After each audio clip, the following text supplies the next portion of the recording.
Hey everyone, good morning. Happy Monday. Hope everybody has had a great weekend. I know we did. The weather was nice, celebrated birthdays, and had a great old time. I hope you all did as well. How's everybody doing today? The Crowns is away. StreamYard is trying to get people to engage now. What is that? Like that, I think it says like RP or something, that thing. Good morning, Okie. Pointer Lover. Hello, everybody. Caroline, Bayou, Robin, Auburn. Good morning, good morning. Did everybody have a good weekend? I know I did, and I'm sure I missed a lot because I was not paying attention over the weekend. I was completely disconnected. Fantastic weekend. Hey, Jen. No one knows. Oh, okay. I think that's something they use over on like Kick or something. London, Snazzy. Good morning, everybody. Margaret, love from Scotland. Thank you. Hey, Bueller. Trixie's, Rana, Chai. It's good to see all of you. Forever Army. Yes, very busy, but great. Yeah, now's the time of year we have all the graduation parties and all types of things. Hey, mom of two young men, go Bulldogs. We finally got some much needed rain. We finally got some much needed sunshine, a break from the rain. Hey, Sherry, pretty in pink. True friends. Have you all been good this weekend? I have a feeling the answer is no. Hey, Happy Beach. It is really nice. It's needed. I recommend everybody do it. Hey, Kat, Gertie, J Dub. Thank you so much, my friend. Nevermore. Good morning. What was everybody on their bed? Oh, Sherry says yes. I don't believe you, Sherry. Hey, Bob, Lori, Shauna, Melinda. Melinda says she was too. All right. Mike Jensen. Good morning. Note to self. Amanda, low key, butter. Cluminati, sweet wall. I hate that name. You watched The Handmaid's Tale? I haven't watched the latest season yet, so don't tell me. Hey, new account. Trixie's creation with the 8 months. Thank you so much. Thank you. I really appreciate that. Thank you for being here. Hey, Peekaboo. I'm always good. Just stay in the bushes, except when I'm here. Good idea. It's safest. But I love that you come out here. My son, who is 25, is going to boot camp, South Carolina, Paris Island. Shout out to him. All the shout outs to him, low key. And shout out to you. I know that can't be easy. Hey, Sally Ann. Oh, you have the flu? Pretty in pink. I'm sorry to hear that. You saw Lilo and Stitch with the family this weekend. It was very cute. I love that, Sarah. Mine are too old. They wouldn't want to see that. Hey, Elise. Rana. Casual art. Good morning. I was well behaved. My daughter's graduation party was yesterday, so I kept it together. Oh, I know it's so hard. I mean, you blink and they grow up and it's insane. Congratulations to your daughter. Misbehave all you want, but just don't get caught. That's the secret. Deny, deny, deny. I'll tell you what, my grandmom used to say, if you're going to be bad, at least be good at it. Rest her soul. Hey, Tiffany, good morning. You hide in the bushes everywhere you go. Hey, Scooter with the 8 months as well. Wow, thank you. Happy Monday to you. They do grow too quickly. I mean, really, they grow too quickly. And my son, he seems like every morning he wakes up and he's an inch taller. Ah, your mother said that too, the Jennifer. I know, Gary, isn't that great? Karen retrial resumes today at 9 a.m. Is the edge of your seat stuff. I'll have to check it out, Tara. I've been looking for something to get into. Because it seems like everywhere I go, pretty much in this community is the same thing, and it's a snore fest, to say the least. I love that. I love all the creators, but I don't like the topic. So modules in uni, 8 months, 1 month away, Scooter. I'm an inch wider. Sally Ann said, I wake up every day and I'm an inch wider. Headed to college on a full academic scholarship. Wow, that is amazing. Hey, Kirby. Mine is now 26. They do grow too fast. I can't believe it, Julie. Yeah, Happy Beach, I'm over it. It's the perpetual victimhood. I'm over it. And actually, if you guys don't mind, I don't know if I should do this, but I probably will because I can't stand being lied on. Oh, J-Dub, I just seen this. I'm sorry.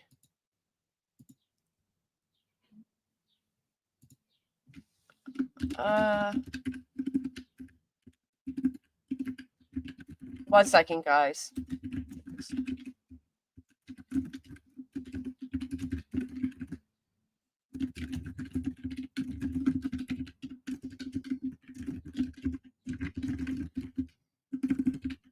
Now, you've been waiting all weekend for me to answer. So anyway, I guess there was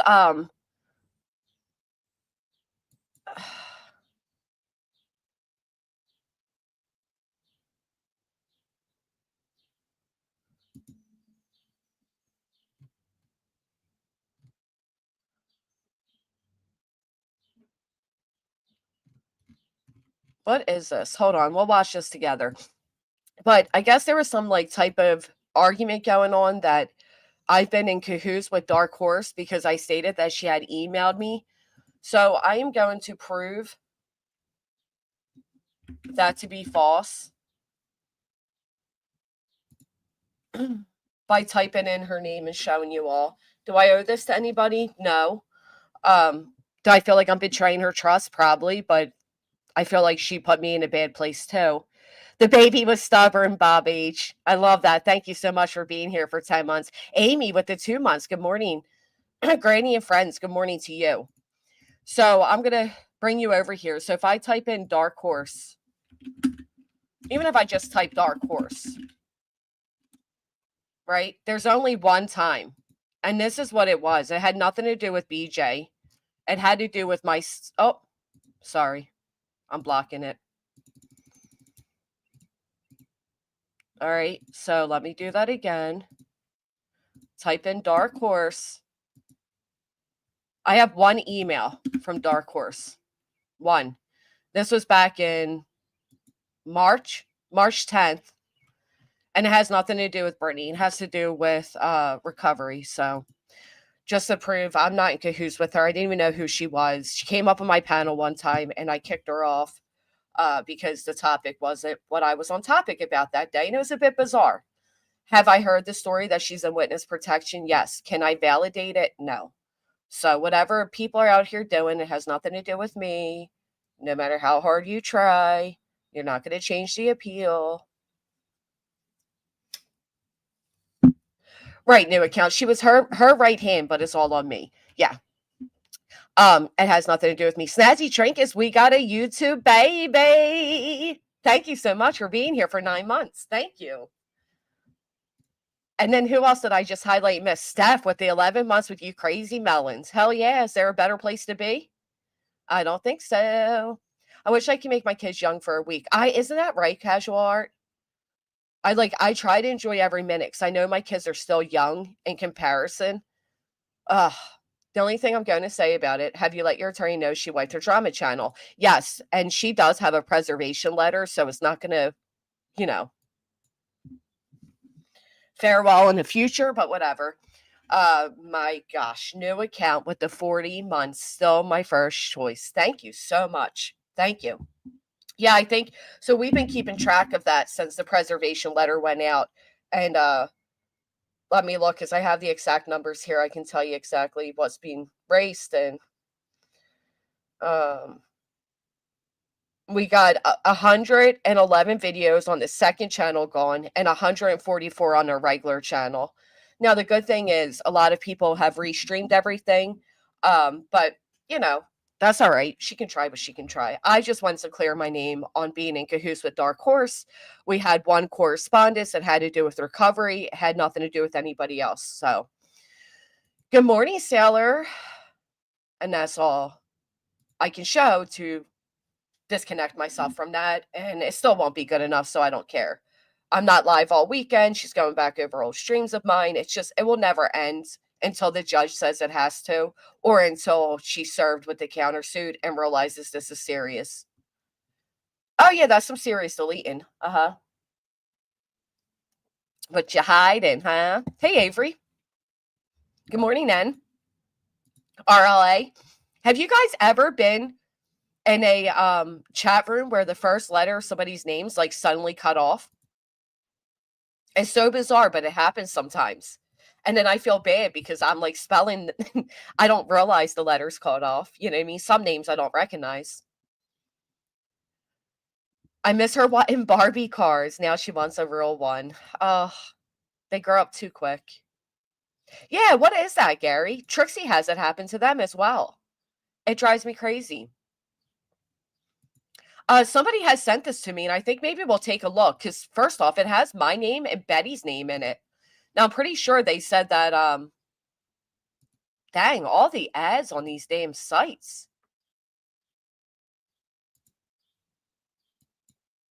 All right. So it says YouTubers Andrea Griffin and Jessica have won legal. So it says my full name and all. Have won legal battles in Tennessee in their fight to cover the case of missing teenager Sebastian Rogers. Now, I didn't win in Tennessee. Video YouTuber Bullhorn Betty examines case of missing Sebastian Rogers. Let's check this out. Has anybody seen this yet? I know the topics. I'm sorry. I know it's Lilly and Jack, but I just opened email for the first time in like a week. That is Shannon. My understanding is Elisa turned herself in. Am I correct on that? Oh, Tara, happy birthday to yours. I didn't realize. I'm sorry. All right, let's take a little look at this, and then we'll get right into poor Lilly and Jack, who are missing for exactly a month today. I haven't seen this either, so we're watching this together. If you need help with your water, we are seeing this together. Brand new. You put this in context to when this allegedly happened, when law enforcement allegedly told CP that Sebastian is most likely not alive. What a shame that Daily Mail played that video when that was never stated. What a shame.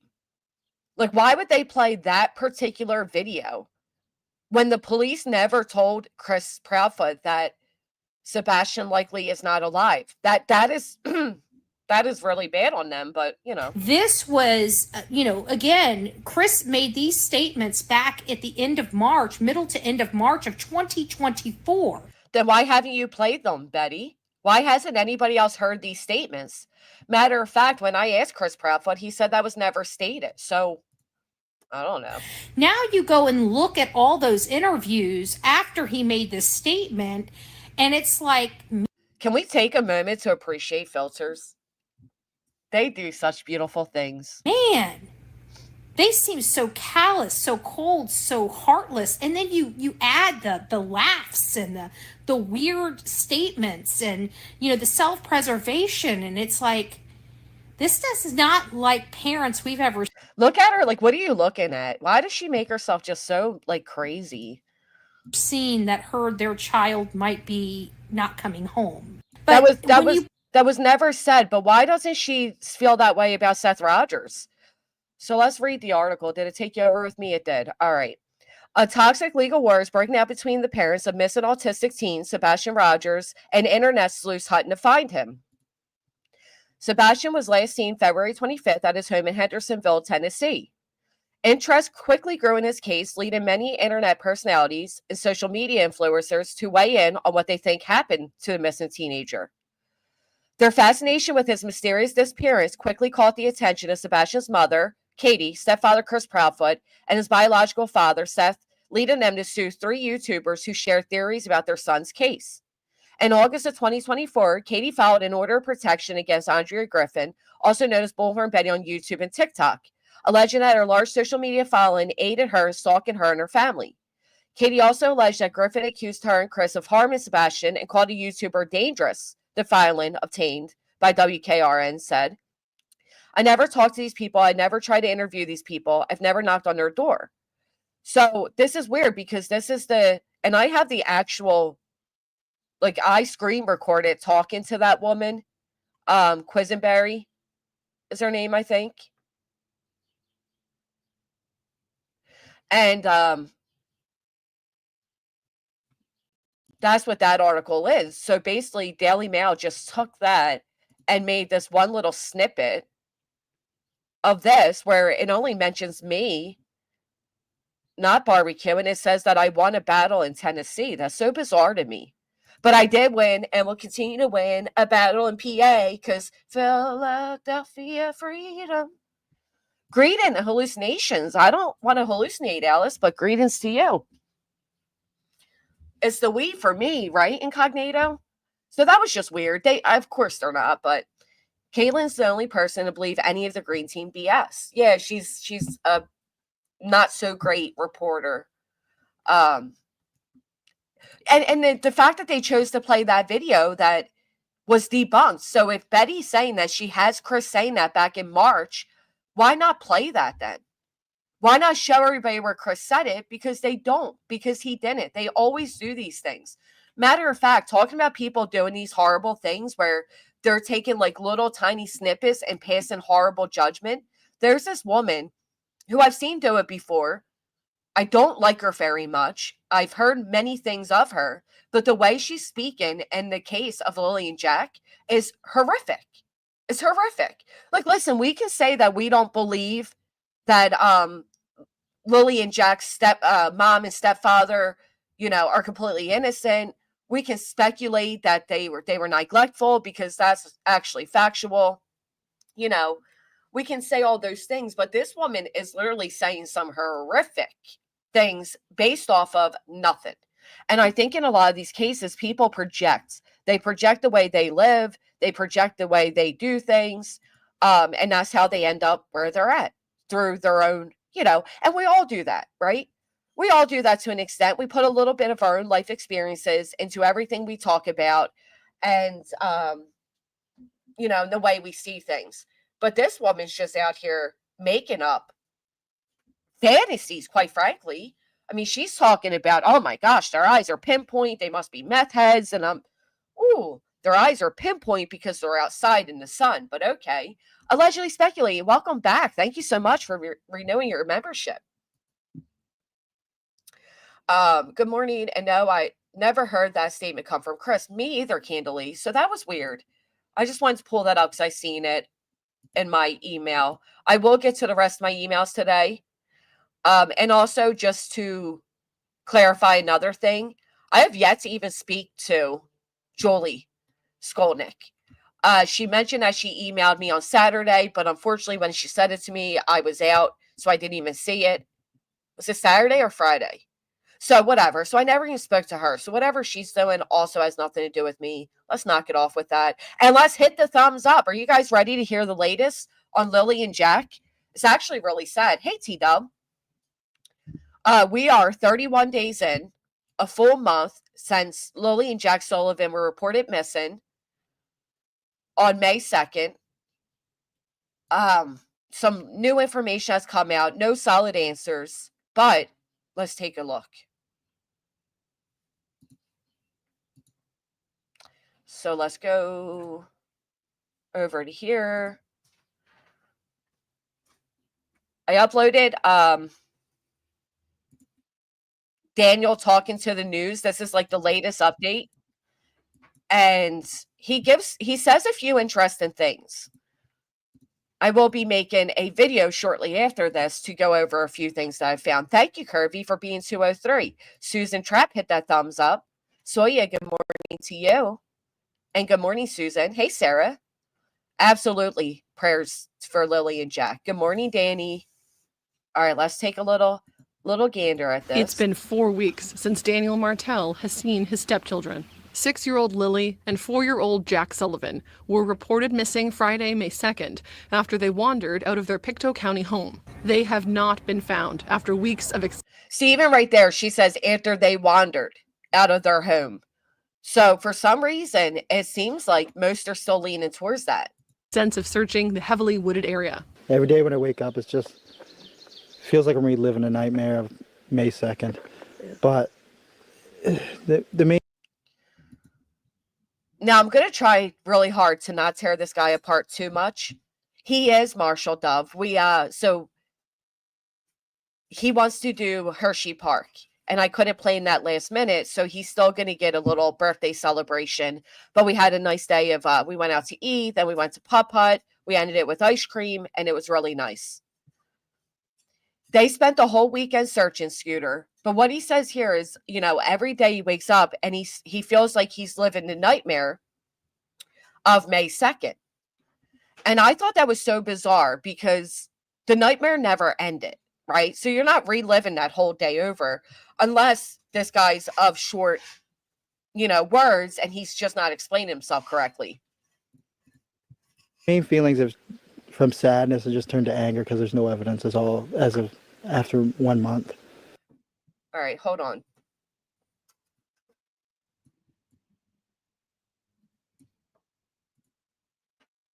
There's no evidence. It feels like I'm reliving a nightmare of May 2nd. But he does.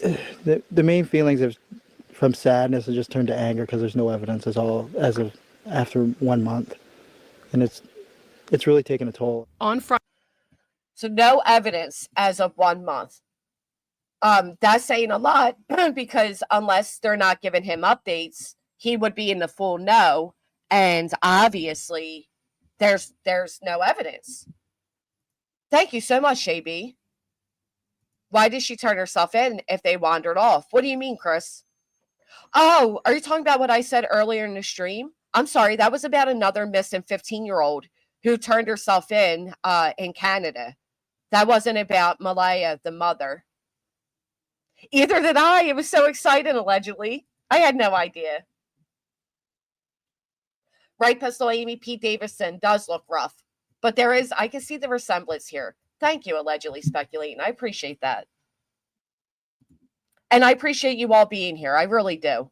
I know, everybody's so high-strung on the current dramas right now. And, I get it. I get drama sells.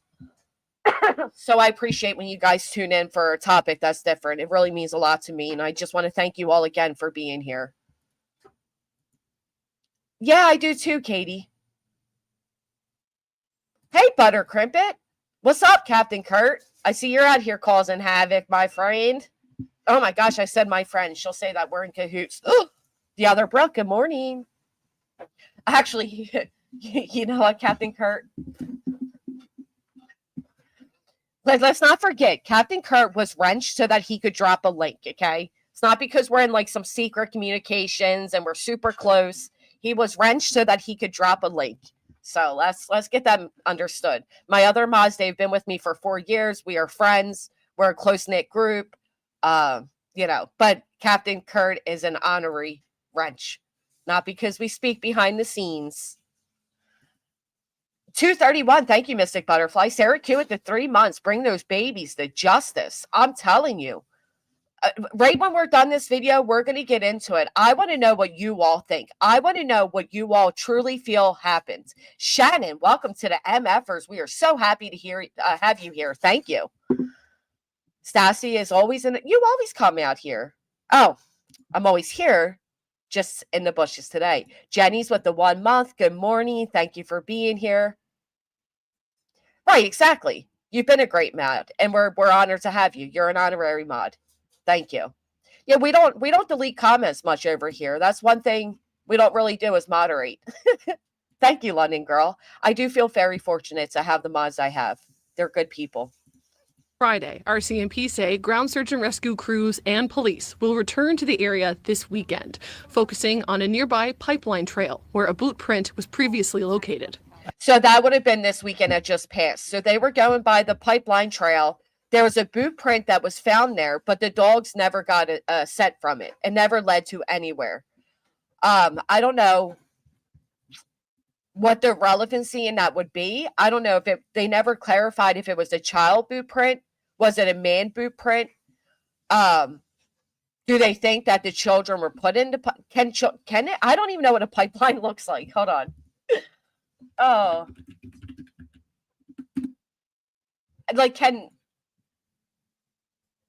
can it? I hate to say this, but I just have to be blunt with it. Can a child fit in a pipeline?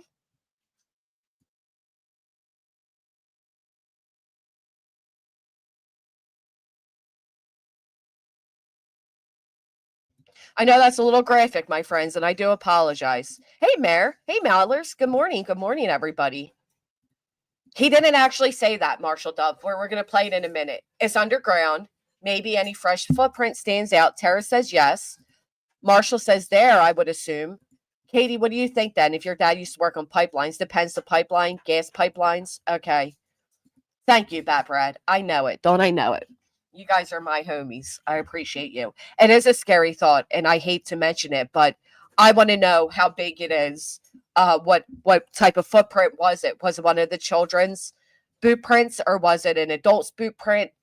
I would love to know. Yeah, I guess it does depend how big it is, right? I guess they can be all different sizes. So a quick Google search shows me. Oh, here's one. It says types of oil and gas pipelines. What type of pipeline is it again? Did they even tell us? I don't know. But some of these look like they're big enough. I mean, never forget. Oh, my goodness. I will never forget where Chris Watts put his girls. And the size of that hole, you would never fathom. You know, it's like the size of a paper plate that you'd be able to do that. But he managed. Somehow he managed. And that's just, that was one of the most horrific cases I've ever heard of. Still to this day, it blows my mind. I still can't wrap my head around how somebody who seemed like such a great, loving father became a literal monster. Hello, Winnie. Thank you, Marshall. Please do. All right, coming back over. I apologize. I'm curious. I know that they're working hard and they're using every resource they have, and it makes me hopeful because that's all we have at this point is this hope. A vigil of flowers and stuffed animals has grown in recent weeks. Please bring justice to Lilly and Jack. The visual is beautiful. Or the memorial, I'm sorry. Outside the RCMP station in nearby Stellar. Lilly and Jack, we are praying every day. Since May 2nd, when Lilly and Jack went missing, people here in Pictou County are still struggling to understand what. I love this lighthouse. It's absolutely beautiful. Like, follow the light home, come home. I love it. Thank you so much, Elise. I really appreciate that. I do. I appreciate you all being here. Happened and why there are still no answers. Every day, almost, I go by the RCMP, and it's just so tragic. Just so tragic. You know, I just feel so bad for their whole. Isn't that beautiful? You know, Isn't that so pretty? I really love this. I think that is just an absolute beautiful lighthouse. Unskilled person could access pipeline. Undetected gas would be pressure lined. You're right, Duardini. I didn't consider that. Thank you. Daya felt the need to put that chain on show. Let me see. I think I know what you're saying. How he pulled it out of his shirt here. Hard, and they're using every resource they have. Yeah. them. It just I'm hoping that I just feel so bad for their whole family. I'm hoping that they find them. It just doesn't look good, but I hope I'm wrong. The warden of Pictou County says many people are on edge and children are worried about playing outside. Is the warden in Canada, is that like our mayors? Or is it like the jail warden? Shannon, you still think it's them? Yeah. You couldn't follow the Watts case? Oh, I think it's mostly a mood of anxiety, maybe, and frustration. They too can't believe that there's not an answer by this long and this many people looking. The RCMP have confirmed Lilly and Jack were seen on camera with family the day before they went missing. So they were seen on camera with family the day before they went missing. That to me is very interesting the way they phrased it. They didn't say they were seen on camera with Daniel and Malaya. They just say they were seen on camera with family, which could be anybody, right? It could be the grandmom, it could be the uncle, it could be Malaya's parents. Who knows? I wish they would clarify who they were on camera with, because remember, they were allegedly sick. Well, at least Lilly was. Lilly and Jack stayed home. That morning they disappeared because they were allegedly sick. So who would they have been seen with? And why, you wouldn't have your sick child out and about, right? I mean, most people wouldn't, but we haven't seen the best of parenting come from these two. Oh, thank you so much, allegedly. Let me pull that up. I appreciate you. All right. Oh, J-Dub. I don't think I got the email. Did you just send it or? And thank you, Bellis. I appreciate that. Pipelines are 24 to 30 inch in diameter. Regional gas transmission, mostly natural. Relevant to search for missing kids.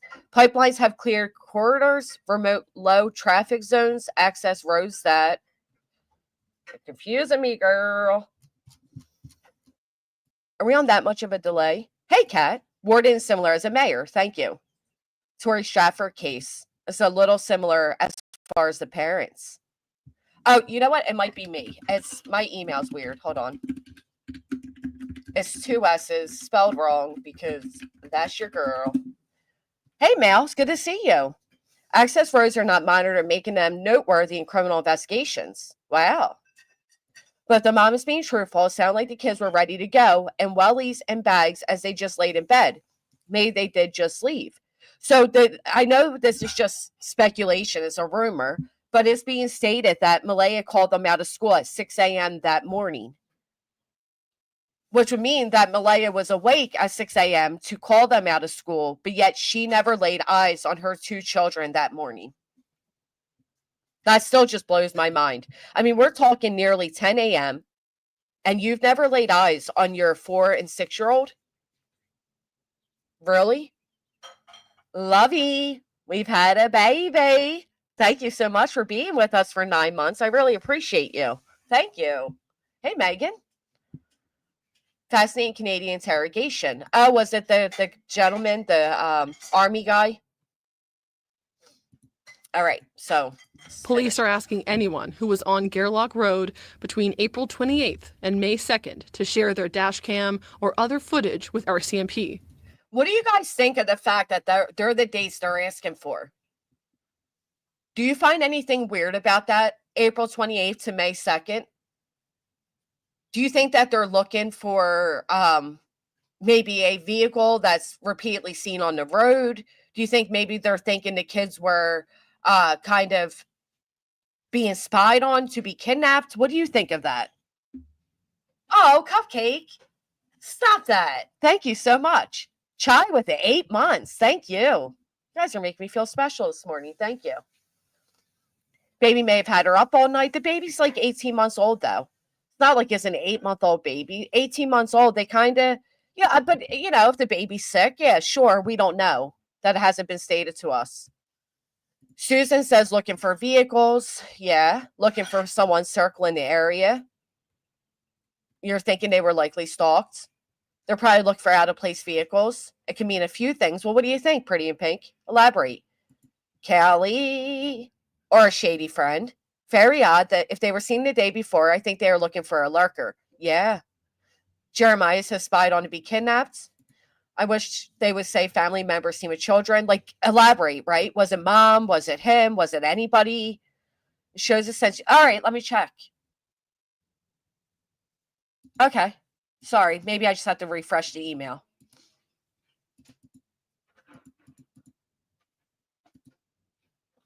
Wait, you said it shows my photo? Does my Gmail have my photo with it? Sorry, I don't even know. It does, yeah, okay.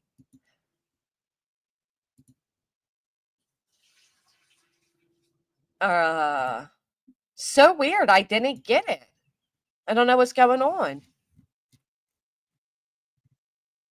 No, it was never confirmed if there was a party or not. Hey, Vibrator. It was never confirmed. I got yours, Robin.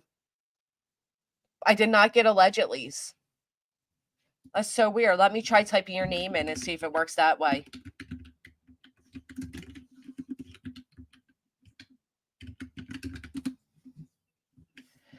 No. So weird. Okay. Because I know sometimes my email messes up. Like if I'm on it, it won't, you know, but I accidentally came back. Hey, Lisa. She gave up. All right. That's all right. Unless, are you able to come up allegedly? You come up and screen share if you like. I'd love to have you up. Hey, my Michelle. Number 283 on the thumbs up. I appreciate you, my friend. All right. Martell says every detail helps and could lead to finding Lilly and Jack. I'm going to keep fighting for the rest of my life to find these kids. That's the only goal I have at this point. All right. Again, I hate to be a Debbie Downer, but the statement is weird. I'm going to look the rest of my life. Is he saying they're never going to be found? Looking for unusual traffic, other sightings of family with the kids by themselves, or maybe even a known predator. Valid points, Pretty in Pink. Good thinking. Hey, Kathy. Okay, yay. I'd love to have you. Thank you. Hey, see something? Chisnick, good morning, everybody coming in. LaRue. Maybe just watching the family movements. I know that's right, girl. Get that coffee. Did the kids sleep in their clothes the night before? We don't know. We honestly just don't know. They said that, they described what Lily was wearing, but neither of them laid their eyes on Jack that morning. How many of you have ever gone to 9:45 a.m. and did not lay your eyes on your children? Young ones. 6, 4, 18 months old. They're not teenagers that hide in their rooms like they're hibernating. They're littles. I don't know how you can go all morning without seeing them. Candily said, thank you so much for being a member for 2 months. Said the babies were never fed before disappearing. Right. Well, unless they fed themselves, right? Because Jack was heard in the kitchen. You thought it was weird too. Everybody's saying never. It's never happened. I thought from day one they will find him in the water. Oh, I hope not, Pretty Eye. Right, never when they were that young. So I'm not the only one that finds this statement weird. Helps and could lead. Put a 1 in the chat if you find his upcoming statement about searching the rest of his life to be an odd statement. Now, again, it can go by educational level. We don't know his baseline. We don't know his education, the way he normally speaks. Who knows? But I just, I'll go the rest of my life. I don't know. Hey, Pristine. To finding Lily and Jack. I'm going to keep fighting for the rest of my life to find these kids. That's the only goal I have at this point. And then he even says these kids. He doesn't even say Lily and Jack. Oh, bless it. Jill has a 0.5. You're unsure, Jill, and I get it. But really, the rest of his life and, I don't know, these kids, it doesn't. But where's the mother at? Hey, where's she at? She's not speaking at all. So should we really be getting hard on him? All right. So in another interview, give me just a second because I didn't realize it wasn't in this one. He makes a statement about the polygraph. Now, he doesn't necessarily say that he passed it, but he says it was good news for him. Give me just a second.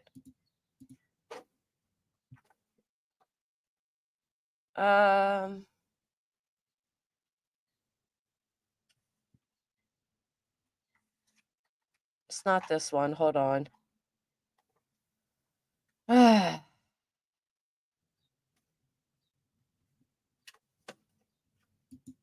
What is this one? I don't really trust this person's videos, but I'm going to check it out in a minute. She lawyered up? I don't know. But honestly, everybody should lawyer up. I think we should stop putting in negative, fault with that. If you're in any type of situation, any tragedy, Lee, thank you. You should always lawyer up. Innocent or guilty, you should have a lawyer. I had my grandkids from birth overnight. When they were 4 and 6, me and my husband would be awake. They come in and shout, right? I do too, Pointer Lover. I get the sentiments. The idea of not saying his baby's names and the rest of his life, I don't know. I can't get mad at mom. She made a statement and the internet attacked her. He should be quiet too and let law enforcement do their job. He isn't giving updates, just showing his face. Why? It's a good point. Family members of possible suspects should not be given public interviews because the words get twisted. You have even more reason to have a lawyer if you're innocent. Yeah, I would never, lawyer up 2025. Ain't that the truth? Right, Angel. Good morning. Good morning, Midwest. I believe he's feeling guilty, not necessarily because he did something, but maybe because he didn't. Yeah, that's true, right? And you got the whole world saying that you have. So hold on. I don't know what this is. I haven't watched it yet. The title has me interested, but we all know that YouTubers clickbait. So let's see what it is. Into this video, I want to give credit to a channel called It's a Criming Shame, who will be linked below. She has been doing great work covering this case, and had a conversation with Daniel.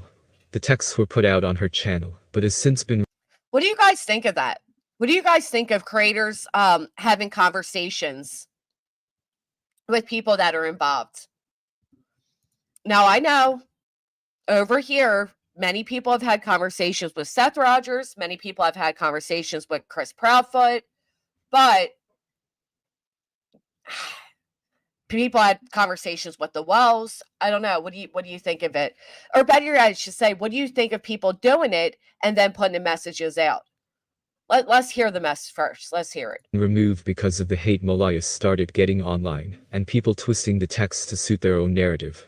As many of you know, I share everything in a case, and at this point, the texts have made its way all over social media, from Facebook groups to TikTok. It's everywhere. I'm going to share them. Some of the things that Daniel had to say are definitely interesting, but... I never heard of these texts, ever. Look at his brother just chilling. Like, where's he been? Like everything that comes from an online source, let's take it with a grain of salt. This text reads, Lily... Gosh, that looks like Tony Mathis's famous pictures. Okay, Kent, that's good to know. Thank you so much. Okay, yay. Let me get this link for you. Let me finish this guy off. Hold on. Lilly and Jack called me dad. They came for me for everything, never Malaya. She had no control over the kids. They were wild with her, and with me, listened and were well behaved. I promised myself I'd always be there for Malaya and the kids, and I am holding that promise. Ooh, so that's interesting. Came for me for everything, never Malaya. So he's not the first person to say that. Somebody who was friends with the family said the same thing. They said Malaya was not very motherly or very involved. That's heartbreaking. She had no control over the kids. My video I'll be making when I log off of here is going to go a little bit into that. But with him, they were well behaved. Very interesting statement. I am holding that promise. I only wish I could tell you fine details surrounding Malaya and her family and the disappearance. I'll let you know that Malaya was set to stay with me and the baby to leave with my cousin, but I knew it was going to be something like that. Like getting the baby out of the house because CPS and all of that. I knew that would be, and then, all right. 5 minutes with her mother. Malaya changed. She couldn't even look at me. It's not what he said. The baby was to leave with my cousin, but 5 minutes alone with her mother. After the first search briefing, Malaya completely changed. She couldn't even look at me. An hour before this, Malaya told RCMP she felt happiest and safest with me. It was a different Malaya. As if the mom, so I guess he's speculating that maybe the mom got in her head.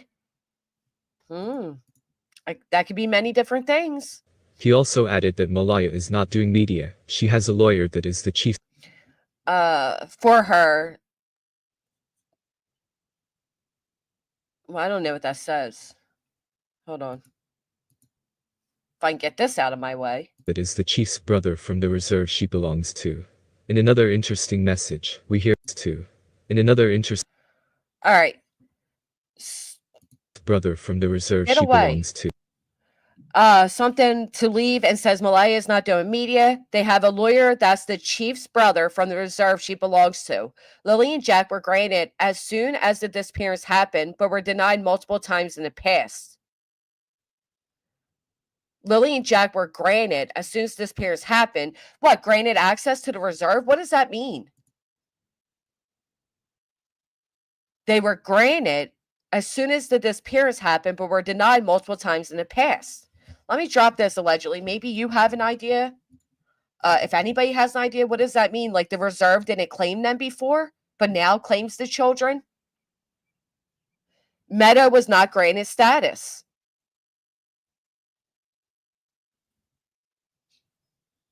Can you link me to that, Preppy? Any chance you could email me that or something? I'd love to see that as well. Yeah, does that mean like status into their tribe? Their tribe? I agree with that, Lita B. I do. I do feel like though once you've had conversations with certain people, you automatically subconsciously change. Oh, okay, no problem, allegedly. Take your time. In another interesting message, we hear about Dan. My mom was napping and came outside because she heard me yelling that morning for the kids. Malaya was playing on her phone. Mom came out and she said Malaya had a look of worry in her eyes that mom was home. So he's out screaming for the kids and she's allegedly just playing on her phone. No tears. She wasn't scared the kids were gone. Just a look of worry. She got caught for something wrong. Ooh. Oh, that's right. Dang it, Preppy. What a shame. Why was Meadow previously denied but now accepted into the reserve? Good question. Hey, girl. Hey, how are you? Good. How are you? I am good. I thought I wasn't typing and I didn't have my my keyboard turned on. I was so nervous. I don't know what's going on this morning. It's one of those days, right? Mondays. Yes. I have a lot of this stuff on. I do have the screenshot where it's from a crime. It's from the channel. It's a criming shame, and she says that she was talking to the grandmother of the biological father, and that's where the text comes from, where it says Malaya called the school at 6 a.m. I Okay. don't. I can't verify it. I did a video on it and said, I personally can't verify this. I didn't talk to the person and I didn't know. But she later says that he didn't even know where they were living at. So evidently he's had no contact. I don't know how good that information would be. I didn't see the stuff that you just pulled up though.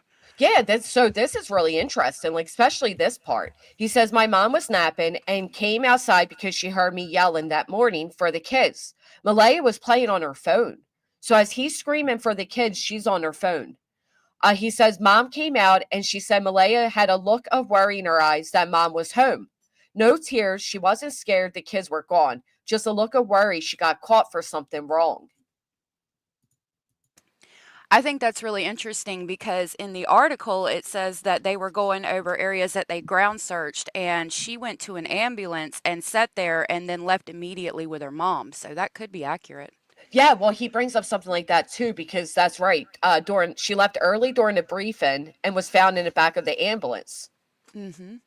Um, it's this part right here that the baby was set to go right here. Malaya was set to stay with me and the baby to leave with my cousin. But 5 minutes after talking to her mom, alone with her mother after the first search briefing, Malaya completely changed. She couldn't even look at me. An hour before this, Malaya told RCMP she felt happiest and safest with me.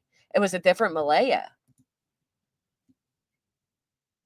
Yeah, that's really weird. I don't know. I'm wondering what her mother could have told her that made her change so drastically, if Well, and that's then true. if we go into the next text, it's almost like he's implying there's a chance these babies are on the reserve or something. Oh, Because he wow. says here, um, something for her, somebody told media to leave and says Malaya is not doing media. They have a lawyer that's the chief's brother from the reserve she belongs to.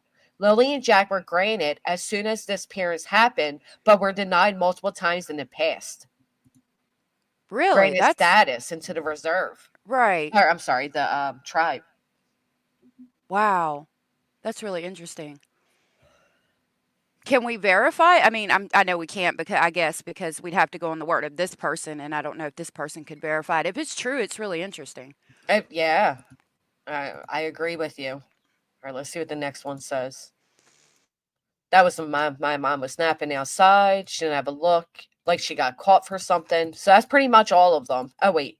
Malaya asked me when noticed the kids were gone, should I call the police? Yeah, that's weird. I don't know why you wouldn't call the police, but there is pictures where the fence was not finished from the beginning, and then there's new pictures out now where they've finished the fence and he's cleaned up the yard. So it appears when the way that fence was built and it looked like they were in the process of building the fence, I was wondering if the kids had gotten out before and they were trying to make a better fence to keep them in, and then that would like tell me that maybe they assumed in the beginning they just took off and then didn't find them, so they called the police. I think, Oh, yeah, that's right. That's interesting. yeah, and I think they're cleaning up and finishing the fence so he can get the baby back, if I had to guess. Because it's been since the kids have been gone. I have a video because I don't know how to like share. I'd have to share like a window, and you saw me the other day trying to share stuff and it was all weird. Yeah. So I do have a video I can show you, and it's got one of the screenshots pulled up of the pipeline, and I also have the article. I have the article that you read where he says he can't really give the details, but there's also another article where he says, I passed, so you can't point the finger at me anymore on that video. Oh, that's interesting. All right, let's pull that up. Okay. I'll try to. If you just do like, I think if you present, and then I can pull it up on tab. Both Yeah. outside. That would have been terrifying. Had they ever left the yard alone before? No, only with me because Malaya rarely ever went outside with them. Wow. He's kind of throwing her under a bit. That's interesting. That is interesting. And is there anything else?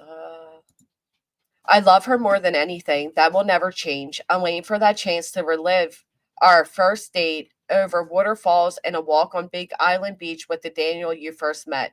She will know what that means. So I guess, do you have a message to give her? And that's what he says. Yeah, his plead for her. Oh, weird. Okay. Let me remove mine, add yours. There we go. Okay. Okay, my mod Abellis is from Canada, but she's on the other side. But she screenshotted this and she was saying this is the house, and then this thing right here is the pipeline, and then this is a power line place.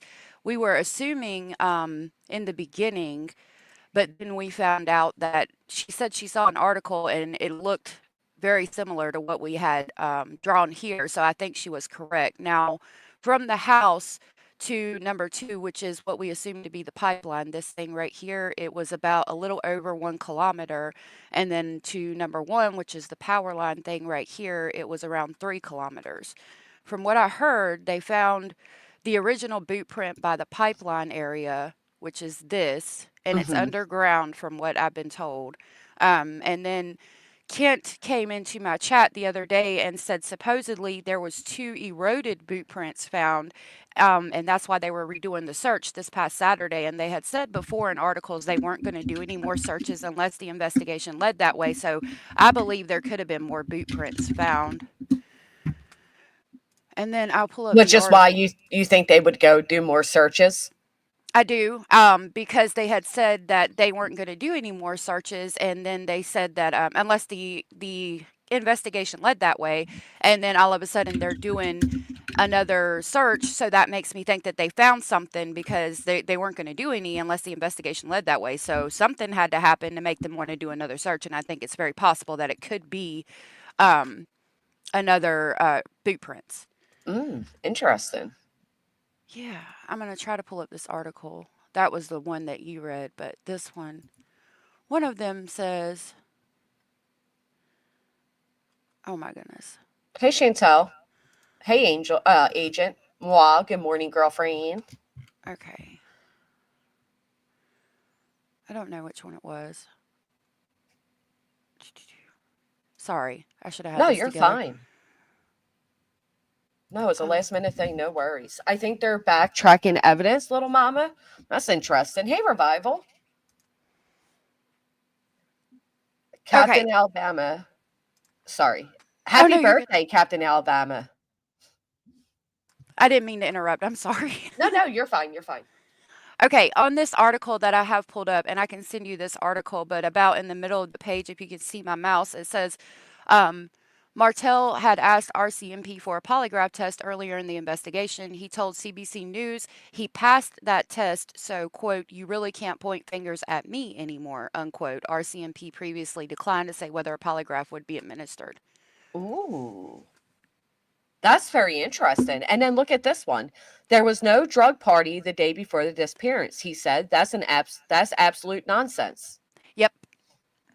Yep, and it was I had those screenshots where they were talking about the party, and the first line of it says they live about 500 feet from me, eh? Like it sounded like somebody was trying to sound like they were from the area by making sure to Right. add in the word a.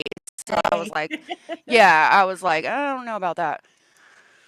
the whole lie detector thing is very interesting, and I wonder. Well, they rarely come out and mention somebody passed or failed a polygraph, but if he passed it, that is big. Yeah.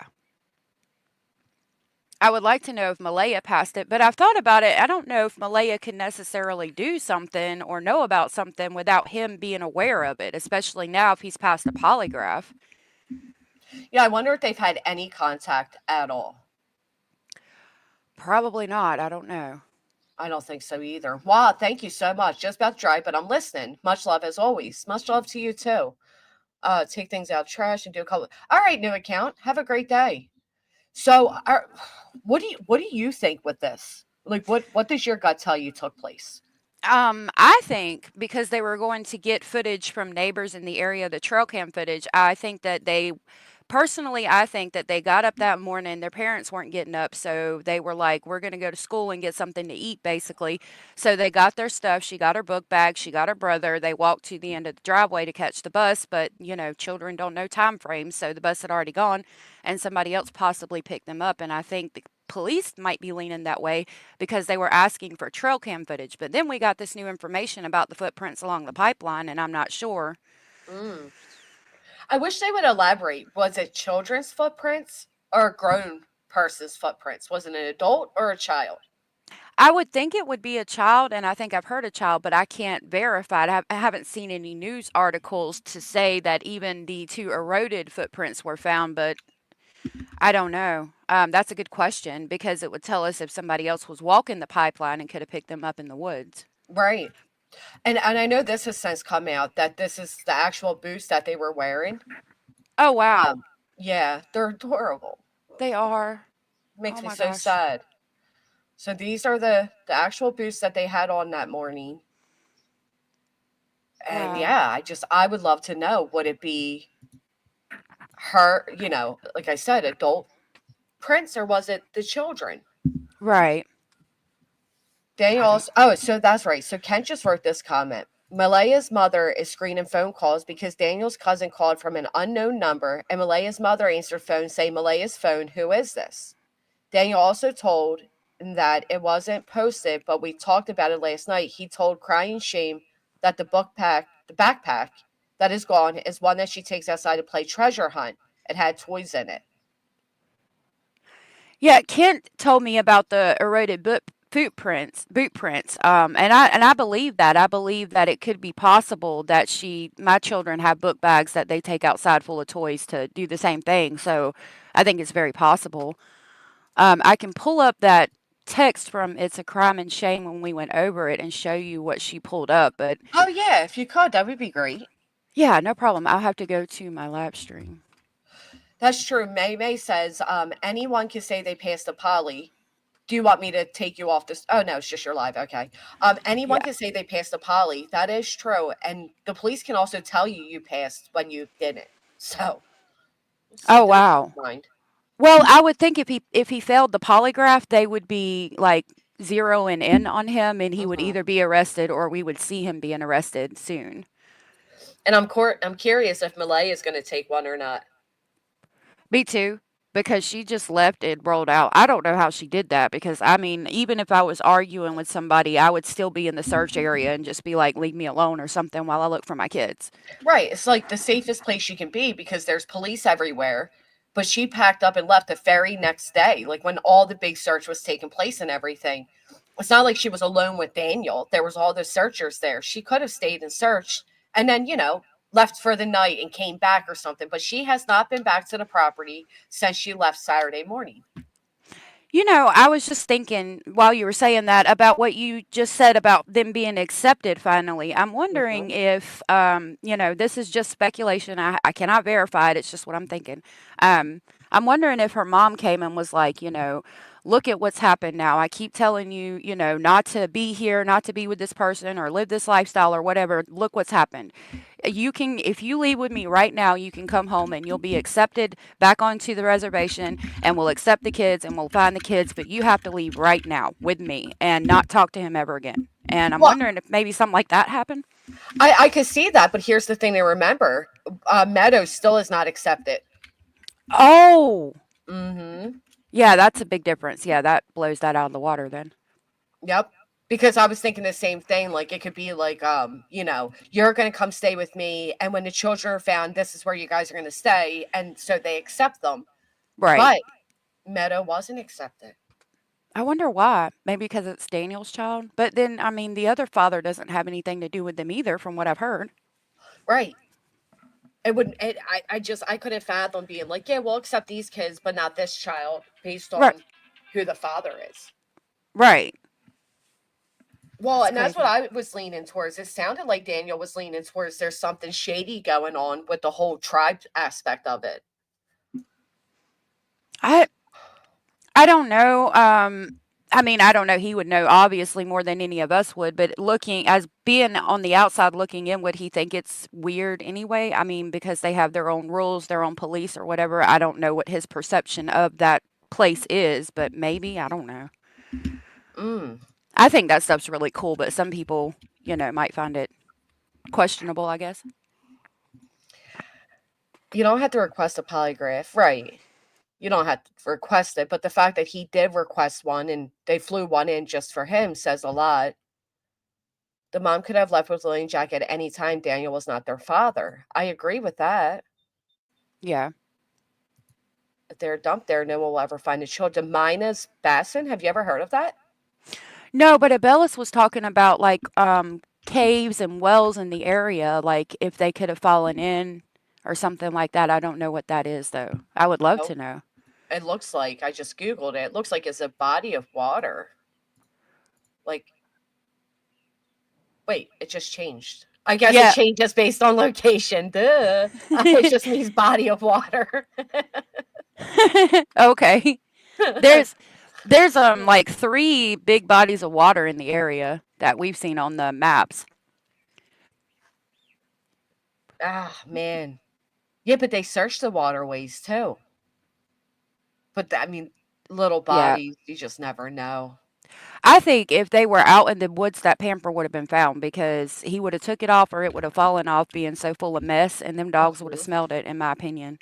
I agree with that. There's no way like full pant because they do. They get heavy and they start to sag, then they're hanging off, and then they just drop off. Right. Yep. Abellis, I think it was Abellis or somebody said, I wonder if they checked the garbage cans around the house to see if somebody threw a pamper in one. And I was like, that's a good question. I don't know. That is a good question. Or how cleanly was the inside of their house? Was there Pampers laying around anywhere, like full Pampers? Oh, yeah. Like And did Jack take it off that morning and they just didn't know it? yeah, because I mean, there would have been Pampers because, I mean, they're using Pampers. So could Right. you distinguish? Yeah. And he's 4 years old, right? So it's not like he's 2 or even a 2-year-old. They'll take off their diapers when they're uncomfortable. So I can imagine a 4-year-old would do the same. Oh, yeah. Oh, yeah. Do you This, straight talker? Oh, oh, man. I hope not. I mean, I don't know. I hope they're found, but I hope they're found alive. that's good to know, Ken, because I hear this a lot. I don't know if you do as well, but a lot of people think that because it's a reservation that the police cannot go there. I did think that. I do think that. So they're saying no. I'm reading the Yeah, comment. Ken's basically saying the RCM, they do have their own police on the reserve, but the RCMP is a federal police force and they are allowed on Indian reservations. Oh, wow. Okay. Thank you for that because I had no idea. I appreciate the education on that. Which then I guess answers Tracy's question. If she did something, could she have gone to the reservation for protection? I know other locals have stated like no, they wouldn't allow like this much effort to go into something if they were hiding the children. Yeah. And I don't think that they're going to protect her and risk the whole reservation or themselves over something like that. Especially, and I hate to say it this way, but over children that they didn't even claim, Right. you know? Yeah. That's Um, really sad. I do have, so this is the comment on the screen from It's a Oh, yeah. Criming Shame. And it says, Daniel told me this. Okay, so she says that she was talking to the grandmother of the biological father. I can't verify this. This is just what people had sent me. And so I was sharing it with you guys. She says she's talking to him. I mean, again, I wasn't there. I didn't see. I don't know.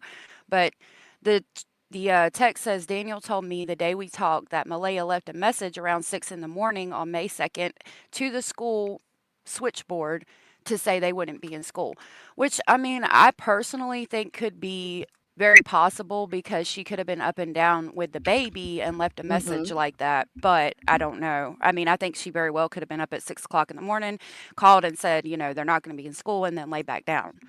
Right. That's just my thought. I could see that happening too, but I still can't fathom that anybody can go all morning until nearly 10 a.m. without laying eyes on their little children, Yeah, I couldn't. But, especially one you feel is, sick. Lily's 6 years old and she's supposedly staying home because of a cough.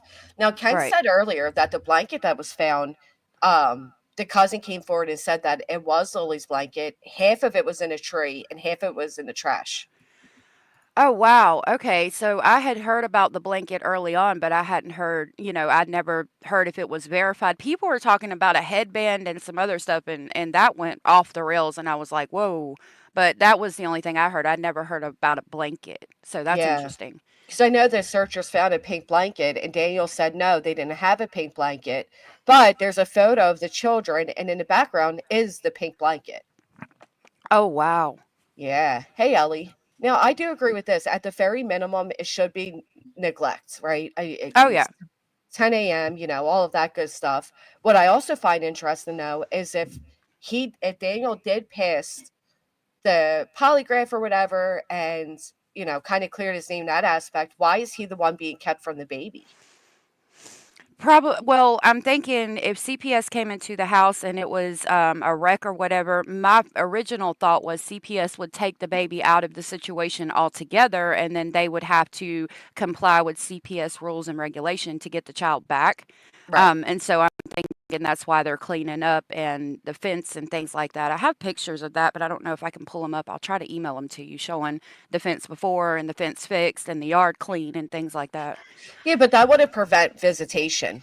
Like, he would still be able to go. I would imagine they would still allow, like, set up visits at the center. Right. Somebody had pointed that out and said, that my speculations about CPS taking the child would have been wrong because, yeah, if he showed up, he would have been able to see the baby unless it wasn't like a set up time. And they said that they wouldn't take the baby altogether like that. I don't know. I would think if CPS came in and saw an issue, they would take the baby from both parents. That's Somebody what I said, would think too.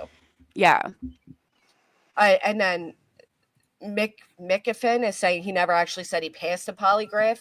Well, what he made two different statements. One, he said, the polygraph did.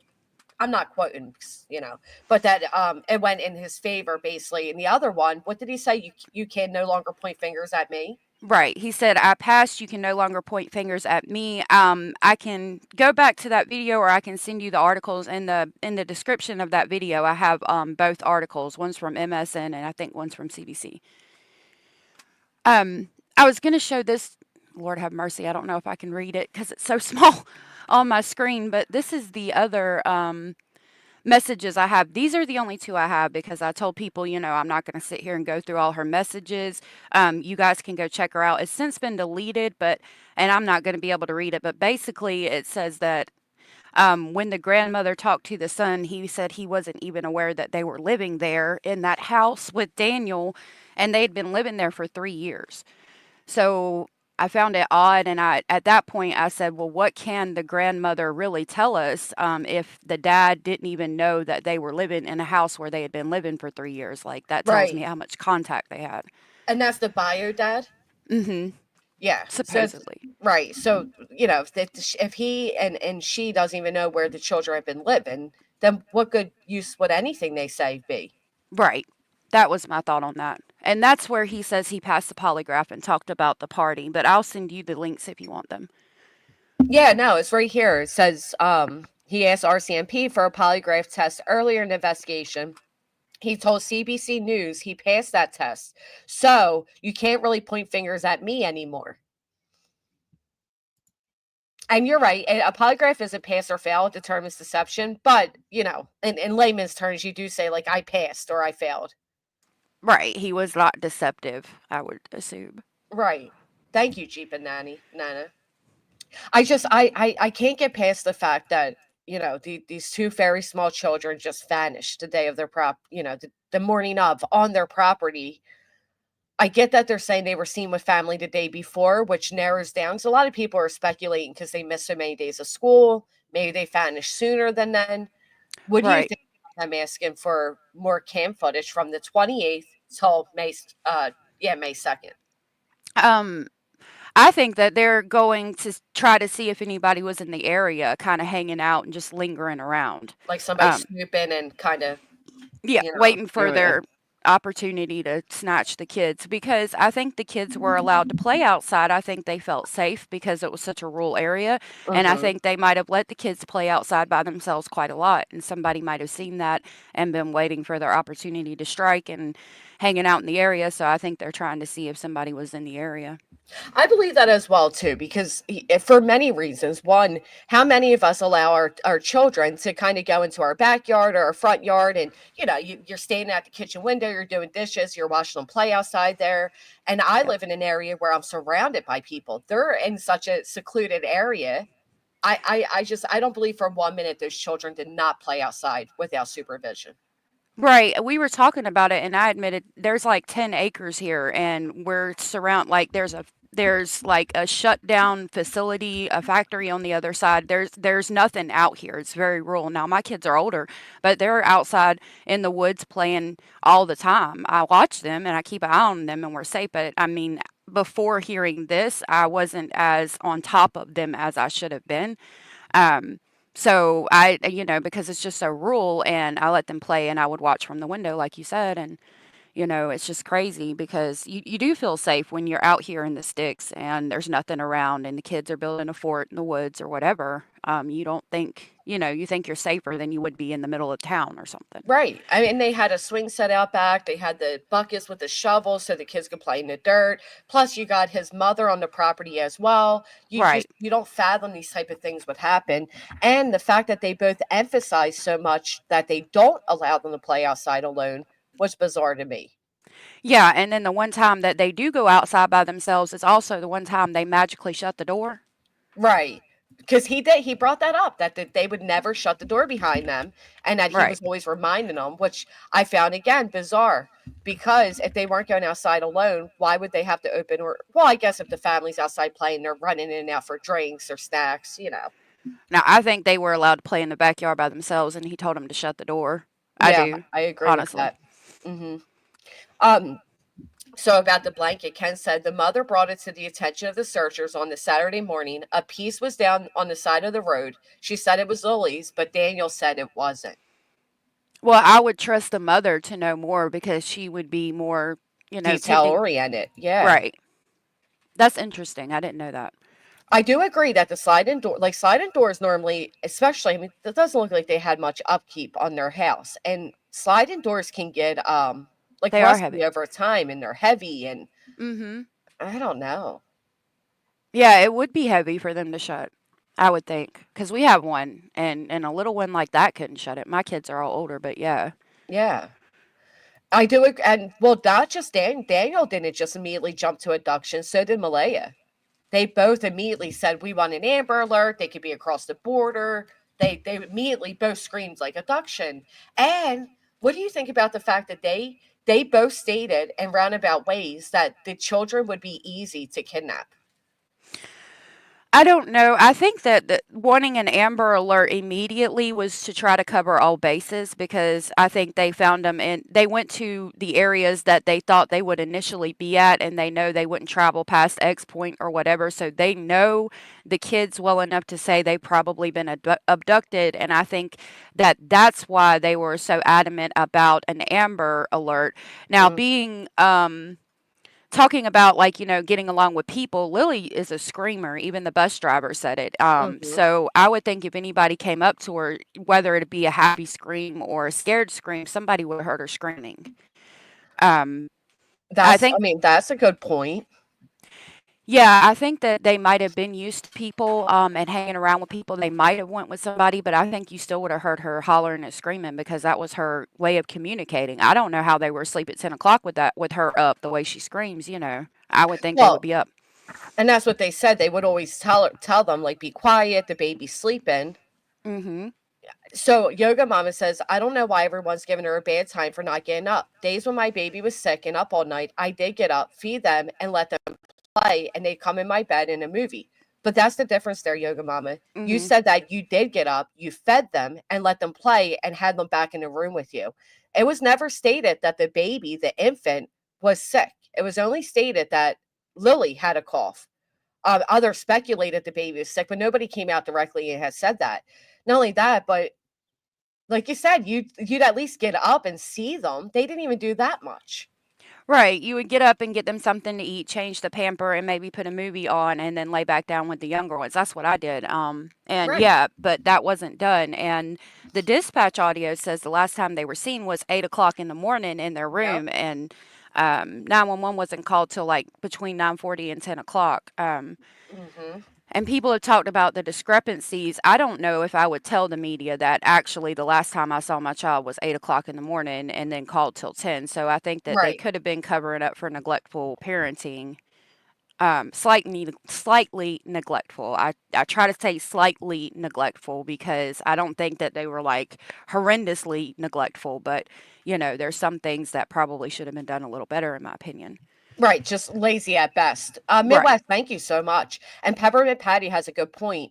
Like you can see by their yard and everything that it's dirt. So that would get into tracks, the dirt, the sand and all, and make it even harder. Yep. Um, I agree. They're not gonna, and I found it bizarre too because they said that Malaya says she just had a feeling that she needed to call police, and then Daniel says he immediately jumped in a vehicle and started searching. But yet the police were called within 20 minutes. I find that, he said he covered like all the culverts, all the trail lines or whatever. That's a lot to be done within 20 minutes. It is. I think too that it's interesting that that's the way things went. Like Daniel's out here searching every day and immediately jumps in the car to look in the vicinity of where they probably walked to or played, and she's immediately like, they're not there. We need to call the police. Why does she think they're not there? Like, what makes her think that they're not out past where they're supposed to be or something? Um, if you're thinking about Daniel searching in that time frame, you got to remember that he was like frantic and freaking out, so your adrenaline's pumping, and maybe that's how he was able to do it. I don't know. I don't know if he was able to cover the area he said in 20 minutes, but I would think with adrenaline and fear, maybe. Well, and he also said that he went waist deep into water. So you're in the vehicle, you cover all the culverts, you go down all the trails, and you're able to walk through the water. Yeah, that don't make a lot Yeah. of sense. Yeah, but it would make sense if it was actually 2 hours and not 20 minutes. That's true. Yeah, that's very true. I didn't even think about that. Yeah, but and at the same time, I'm not a time-oriented person. Like, my kids Right. say to me when I go, like, shopping or whatever that I'm gone forever, and I'm like, "I'll be 20 minutes," and it's, like, an hour and a half later. Yeah, me So, too. you're the same way. Like, I'm not a time person. So Yeah. I can see, like, and especially, again, if these are children that played outside a lot, and I'm not making excuses for them, but I can see them spending more time searching. I mean, think about it. Have any of you ever lost your children, even if for 5 minutes? Your immediate Yeah. thought's not, I'm going to call the police. You don't think the worst. You don't think you're not going to find them. Right. You think they've traveled past where they're supposed to be at, and so you're running around screaming their name, searching. Yeah. Right. Well, and all right, and Big North Marty just brought this up, and I was thinking of this too, because all Daniel said was vehicle. And at first I thought it was a four-wheeler, but one article wrote car. Yep, it So did. I don't know if it was a car or a four-wheeler, and he just didn't elaborate, so people assumed. I, Because I it, don't think you're not getting a car through the woods into the culverts and stuff. you know? Right. Yeah, I did hear that first he said he got in a vehicle and searched, but again, I wouldn't classify a four-wheeler as a vehicle. I'd be like I got on the four-wheeler or whatever. Right. And then they did say car. If it's like CBC or something, I would trust that source, but they could be mistaken. There is the picture of his brother on the four-wheeler where he looks strikingly casual for the Mm-hmm. situation. And he is getting on a four-wheeler at that point, but we were looking at that four-wheeler where that picture is taken is exactly where the four-wheeler's parked at all times in front of the house. It's like right in front of that little porch area in the front. So it looked like it might have been the first time he took it out. I don't know. It's weird. Yeah, because you would think you would jump on the four-wheeler to search the woods. Right. This is allegedly speculating. Let me grab her channel link while she's up here. Oh, The you don't other gotta. thing, well, yes, we will, girl. Stop that. Well, thank The you. the other thing is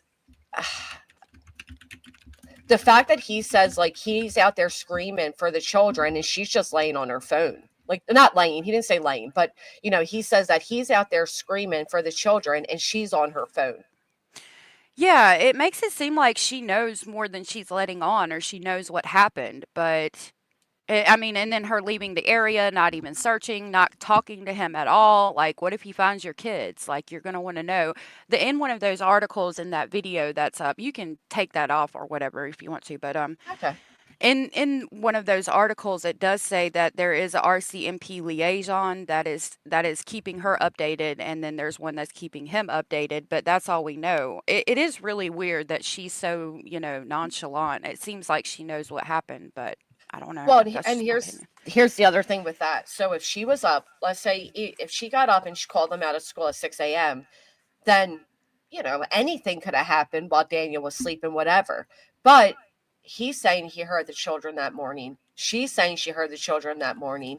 The story did change because unless an article misquoted him, and one article it states that he heard the sliding door open. Really? But I they were haven't heard saying that. differently the whole time. Yeah. That was on the Canadian press. Oh, well, that's a trusted source because we're not able to get a lot out of Canada, so those are about the only places you can get it. I was going to ask if they were a trusted source. So we covered that last time we covered this case. We pulled that up. And I thought that was so weird because they did emphasize very much that you couldn't hear the door. You couldn't hear the door. And then suddenly it was, oh, yeah, I heard the sliding door. And next thing I know, they were gone. Wow.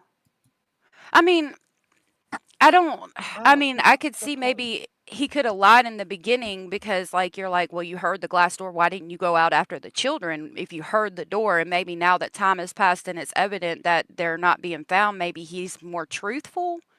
That's weird, though. That could be it. Because the other thing is, from the very beginning, despite them being together, their stories were so different. Like he's saying Lily popped her head in the room. He knew what she was wearing, but yet Malaya is saying she never laid eyes on them. He's saying we could hear Daniel in the kitchen, yet she's saying we heard them in the room. Like they were just it was so oddly inconsistent for two people who experienced the same morning. And Yeah. I could see her saying, like, the fact that she even went on Facebook, changed the relationship, then deactivate it. I think she's trying to subconscious, or maybe not now. I think she's trying to point fingers at him because Yeah. stepfathers are usually the ones that people look towards, Yeah. and I think she knows that. Yeah, and that could be why he was so adamant about taking a polygraph to prove to everybody that he didn't do it.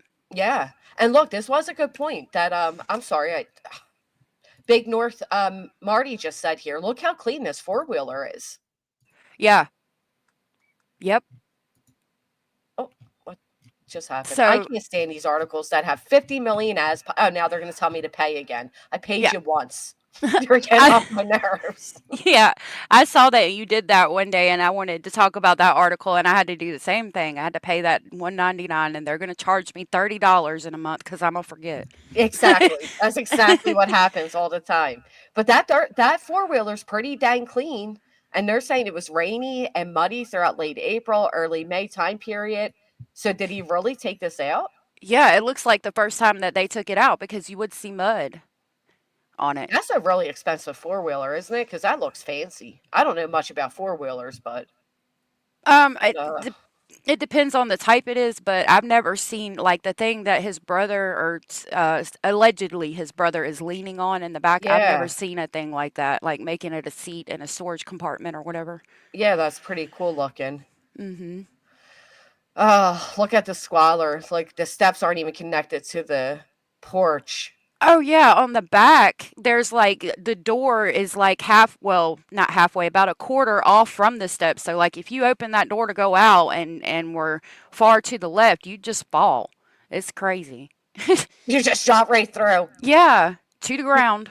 BG says you wash them after each use. Does this family look like there's somebody who's washing things after each use though? Yeah, not with the state of the like there's a mattress in the backyard, there's crap everywhere. Clue said that they're not that super expensive. I don't know They're much like about them either. 5,000. I just looked it up. They're like Oh, really? the lowest I'm seeing is $5,000 for the same brand, and then they have that thing on the back of it. I Yeah. mean, that's kind of pricey for a family that lives the way they're living. Yeah. That's true. You know, he's only working once a week. Now, I know that changed because of, you know, the economy and all of that and whatever. But I mean, look at, you know, if you can put $5,000 into that, you can't put $5,000 into a safe porch to finish for the family. Right. And then you got all the accessories on the back and stuff too. We're not all as rich as you, Clue. Wish We're I not all. was. I know. I mean, that would be nice. That would be fun to ride on. No, apparently he was working one job and he was only getting like one shift a week. And then she wasn't working at all. It could be Yeah, the brothers. yeah, it could be and I don't know if that's. I'm assuming that's the one that's staying in the camper with the mother. We saw a picture of the camper after everything had happened and the door was just open, so we were wondering if maybe they moved back into the house with Daniel. But I don't know. It's Oh. just speculation. Well, and here's the thing, Psyops. You're saying we're being harsh, but you have to be harsh on. I mean, this is a danger. Yeah. You know how hard. I mean, there's so many things those kids could have gotten hurt on around that property that maybe that is what happened. Maybe they were outside playing that morning, and gosh forbid they got hurt somehow. Something happens, and then you know these two didn't want their neglect to be highlighted, and here goes their story.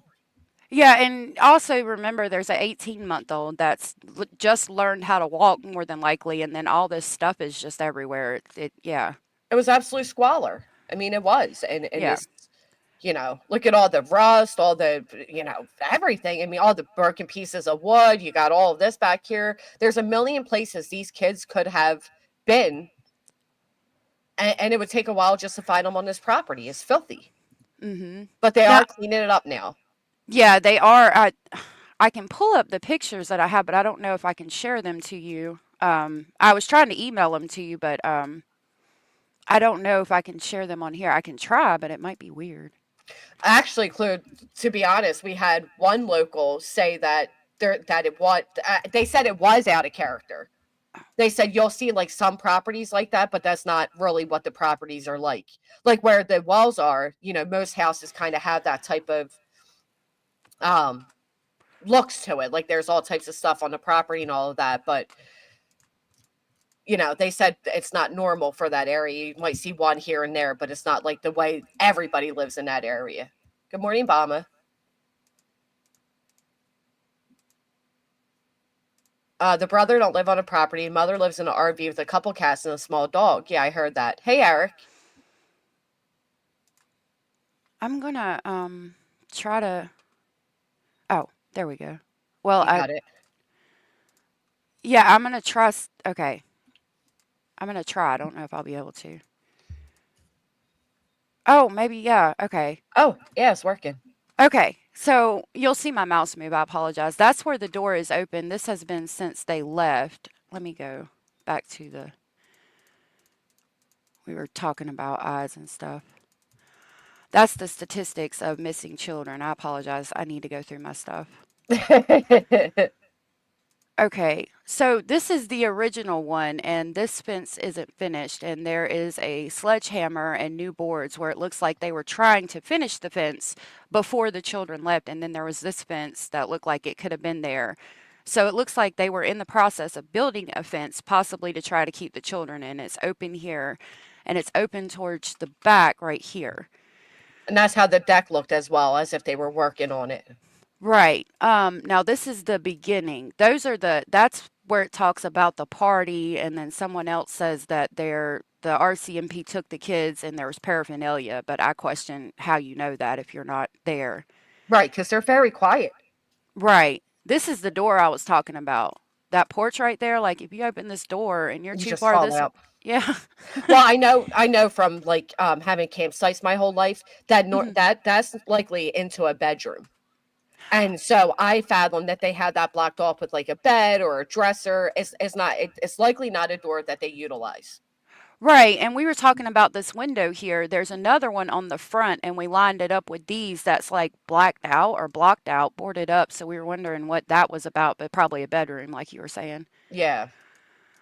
Now, okay, so you see how that's not finished. Now, if we go, oh, this is where we were talking about, we were trying to figure out if there was a screen on the door, and there appears to be a screen on the floor, and there's a basket here, and it reflects in the glass, so there's no screen on the door. I don't remember why we were trying to figure that out That's necessarily. interesting to pick up on.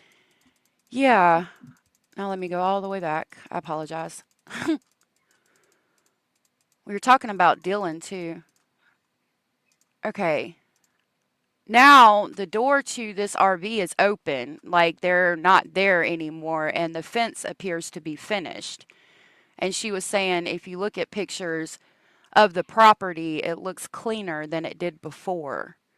Oh, and she was pointing out his boots are clean, like he hasn't been searching yet in that picture. Abellis, when I say she, I'm referring to Abellis. We were talking about this.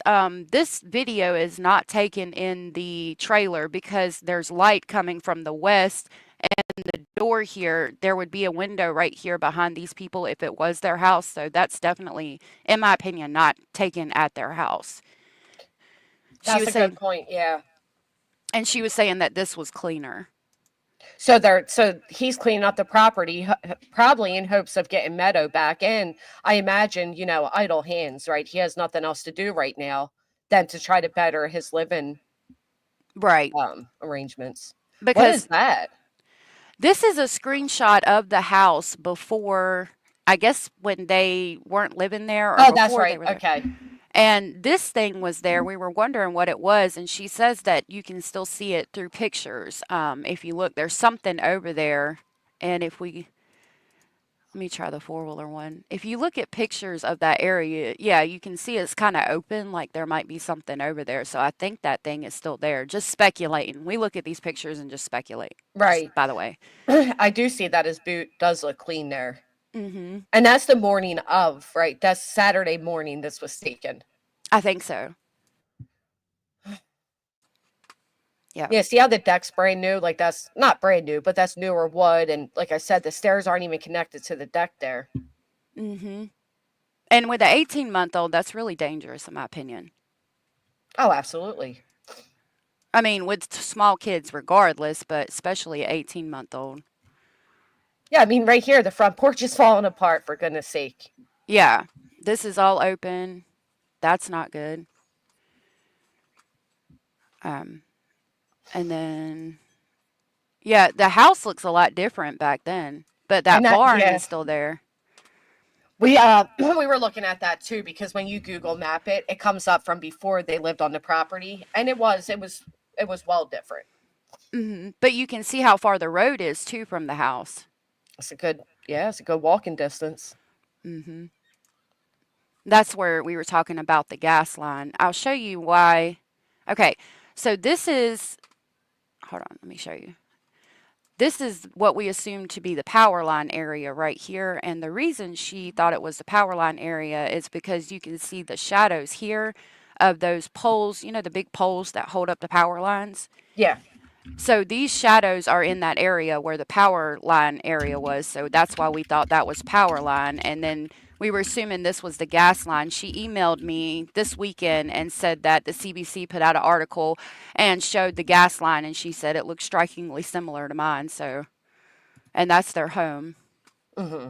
So we're pretty sure that's the gas line. Kent, that's in your chat, told me that it was buried. Yeah, he does say that. The mother it never came out that the mother's nigh the virgin or anything. That never came out. Not that I know of. And that never came out she's postpartum either. That's a lot of assumptions. Yeah, and I think it was important to learn that they were seen out in public days before. I'll go ahead and X that. So I think go ahead. Sorry. If you look like before, so a lot of people have a lot of her photos and stuff that were on Facebook before it was deleted. They look like they did a lot of family events. Like they both dressed themselves up nicely. The kids were always well kept. They look like they did a lot of outings. Yeah. So this idea of like them being just like shunned into that property just simply isn't true because all the photos show us otherwise. Right. I This feel was not on the res though. no, she left and went to the reservation, and I think we mapped it, and it was like there's a time of 22 minutes. So I think 22 minutes was about where the reservation was, or to the middle of the reservation from the house, and then this is actually 37 minutes from where Dylan Ellers went missing on Elizabeth Street in Truro, Nova Scotia, 5 years ago, almost to the day. He went missing May 6th of 2020, and the kids, Jack and Lily, went missing May 2nd of 2025. Found that And interesting. he was never found either. Right. Um, Oh, I think it's important to talk about, though, that they were seen in public because that shuts down a lot of theories. Because people were asking if maybe something nefarious happened and they hid it for a day or two. So I thought that was important to know. And that Jack throws his boots at the bus driver. I think that's a learned behavior. I think he tries to get adults' attention and Yep. they're looking at the phone or whatever. And so he's like, Mommy, Mommy, Mommy, Daddy, Daddy, Daddy, and then throws something at them to get their attention. So he's learned that he needs to throw his boots at adults to get attention, in my opinion. Well, and that's what I was saying too, because when the bus driver came out and said that, he said, you know, Lily was a screecher and that Yep. Jack was really talkative and he would say, bus driver. And if the driver didn't respond to him, he would whack a boot at him, Yeah. which is learned behavior because, again, they're 4 and 6 years old, right? hmm And Malaya said they were undiagnosed, but suspected to have autism. Yeah, I heard that the list to get tested in the area is like really long, so maybe that's why they weren't tested yet. But I Yeah, think she was. I couldn't even fathom, you know, how hard that must be to have such a long wait list. Yep. Yeah, they changed it. People were originally saying the brother and mother lived on the property. Now people are saying the brother does not live on the property. That's interesting. Yeah. Mm. Well, I'm going to jump down. I've got to figure out what I'm going to talk about today and get that stuff together. But I appreciate you letting me up, and I really enjoyed it. Yeah, thank you so much for coming up and sharing that with us. It was very interesting. Yeah, thank you. Have a good day. You as well. Thanks. I Bye. just dropped allegedly's channel in the chat again. They are not diagnosed and they are very young. Several diagnoses that could fit. I hate the autism box. It's the first one that's gone for now. Yeah. So like I said, he's pretty much coming out saying, I passed the polygraph. We got the text messages of him pretty much pointing fingers at Malaya. Malaya is obviously pointing fingers at him. It's been 31 days. So it's been a whole month. There's nothing. RCMP just redid searches this weekend. Obviously, it came up with nothing. I don't know what the answer could be. They never found out, May. So let me bring you over here. I think it's interesting that he brings up passing a lie detector. I really do.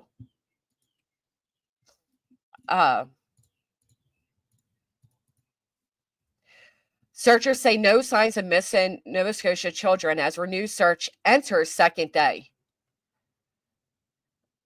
They were focused on Garlock Road area near where the children lived and along a nearby pipeline trail where a small boot print was previously found. So that's really interesting because small boot print, obviously it means the children. Hey, I'm a seahorse. And I'm shocked that they're kind of following up on that now. It's been a month. We're continuing to search up that pipeline. We're trying to cover more areas and hope that we find something. They hadn't uncovered anything new by mid-afternoon. He'll provide an update if there's significant search finding. They're working hard to move through the rough and densely wooded terrain packed with thick brush and downed trees from post-tropical storm Fiona. Some counties in the province, it's quite easy to get in there and do grid searching, but unfortunately, Pictou County is not one of them. It's very, very hard and it's very slow going. Teams have to be very close together to be able to cover the area properly. A crew of about 75 first resumed the search in rainy conditions on Saturday, alongside 3 drones and 7 drone operators. Heavy winds and an incoming geomagnetic storm kept drones on the ground on Sunday. Shame, man. They're focusing on this area because of the boot, but I wonder if there's another reason. What the people that are here are putting themselves through, the stress levels and exhaustion, being in the woods, pushing through all this brush so close together so they can see everything for hours on end, the effort that's going on is unreal. Investigators have confirmed the RCMP's Major Crimes Unit has been involved in the case since May 3rd. Say went missing May 2nd, which is routine for missing person cases. They've received over 180 tips from the public. The police force said officers have interviewed community members and family members. There's just no answers. They could be, of course, Lisa Durr. They absolutely could be. But if they're renewing searches after all this time, then they believe there's a reason to do so. They wouldn't waste everybody's resources and energy if they didn't believe that there's a chance these children are out there. No, they don't, Mel. So apparently Daniel had to, he requested it, and they flew somebody to Canada to do it. Don't you think they would have had her in an interrogation room again? Instead, they're searching again. I think that Polly showed no deception for him when he asked questions about Malaya. I suppose it could. Thank you so much. Be nice. Try it. Thank you. He did. I really appreciate that. Thank you. Did they change that since Lilly and Jack? Because that's not what was originally stated. Was the blanket found close to the footprints? I don't know. Family was angry about how children were being treated in a squalor. Could they have gone with a person they know? I don't know, but I'll tell you this, Angela. Both parents have made it that these two would talk to anybody. Give me 1 second. Is a polygraph allowed in Canadian courts? I don't think they're really admissible anywhere. Hold on, I'll be right back.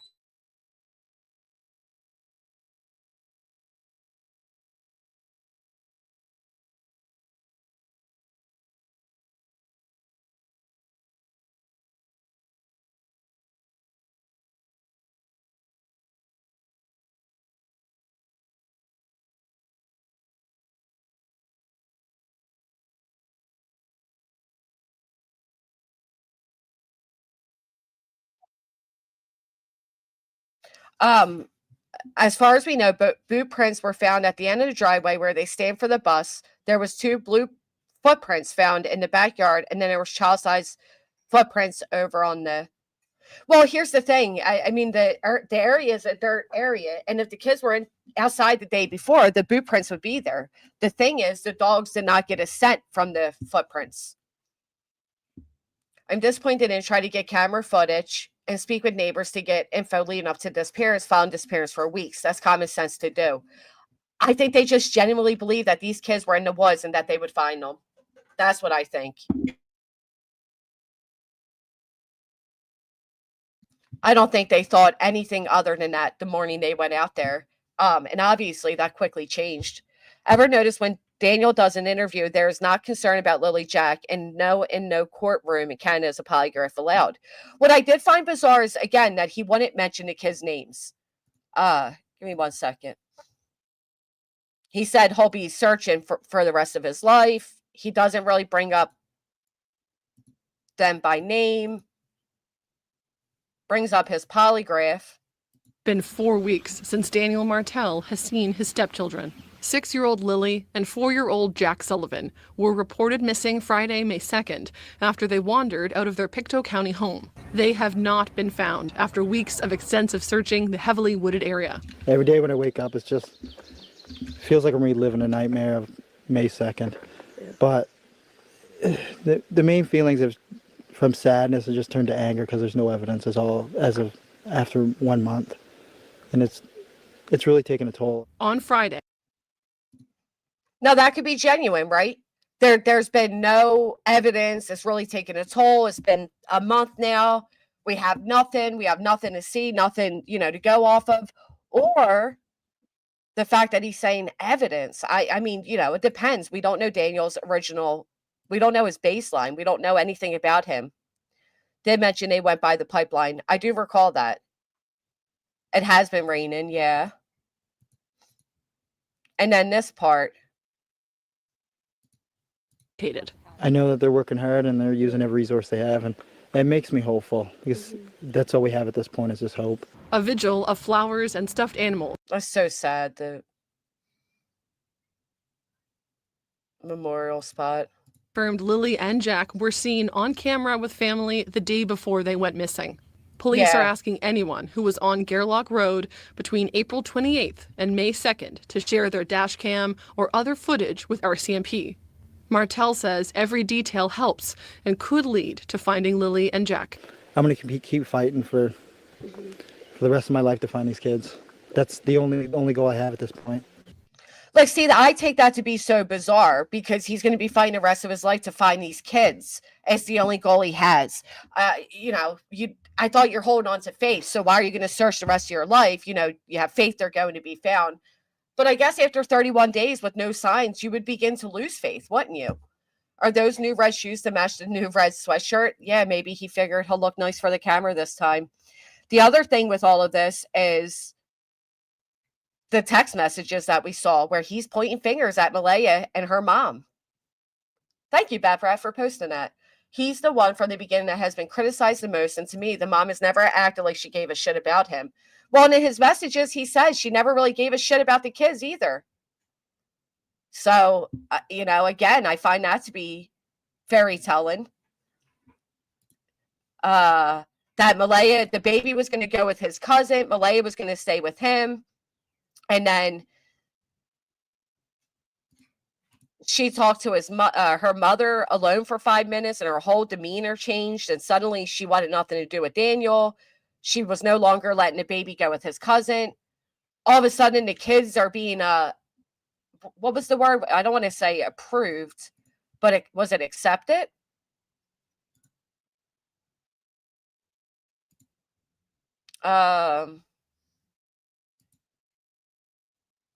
Mom came out and she said Malaya had a look of worry in her eyes that mom was home.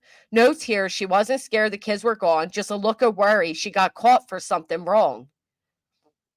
Which could just be him looking back at things. Like, he's listening to his mom. She's listening to her mom.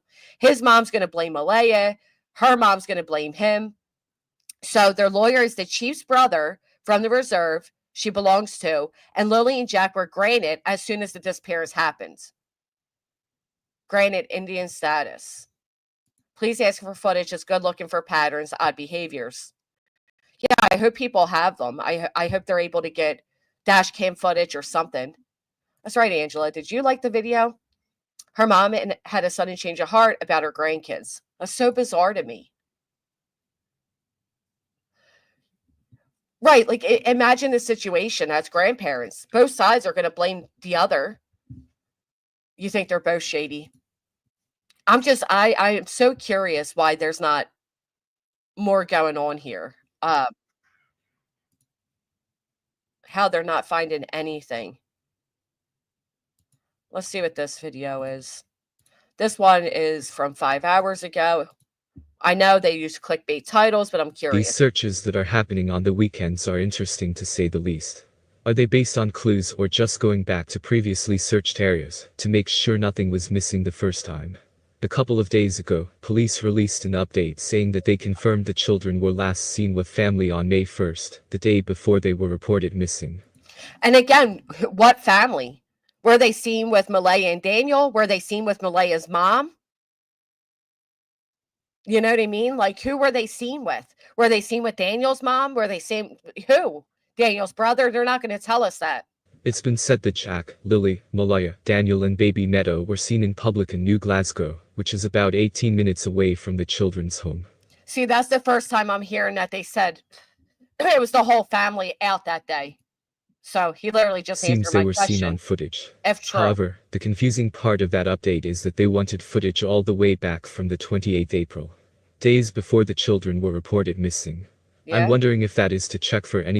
And here's the thing, if the kids are sick, why are you taking them out in public anyway? Again, it doesn't make much sense to me.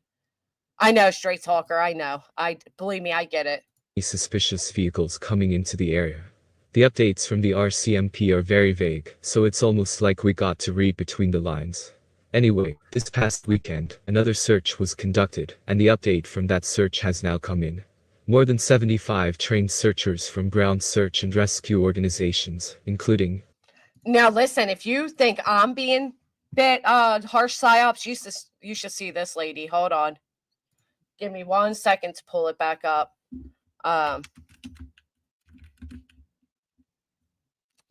The heck's her name?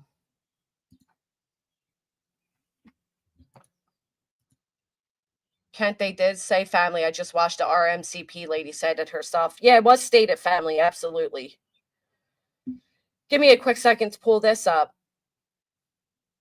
People are ripping her apart for the way she is ripping them apart, which I get. I mean, she's basically saying they were cooking drugs on the property and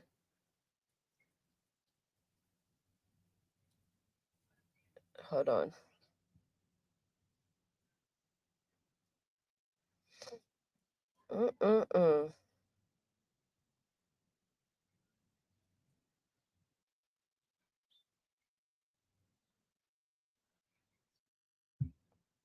Maybe I really shouldn't even advertise her, but she was horrible in other cases and she's being horrible here.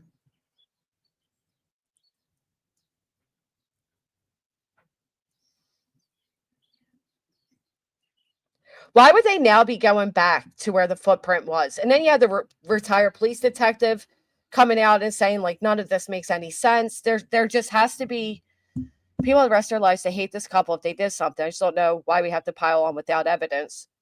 Well, to be fair, I don't think we're piling on, but it's hard to get evidence when there's zero trace of the kids and pointing out the obvious of the neglectfulness of that morning, the fact that she's saying, it was damn near 10 a.m. before they even reported to two children that they never saw that day as even missing. There's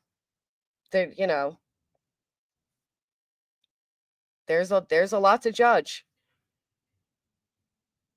So, yeah, right here's from the RCMP. They said, based on the details we've gathered so far, we confirm that Lilly and Jack were served in public with family members on the afternoon of May 1st.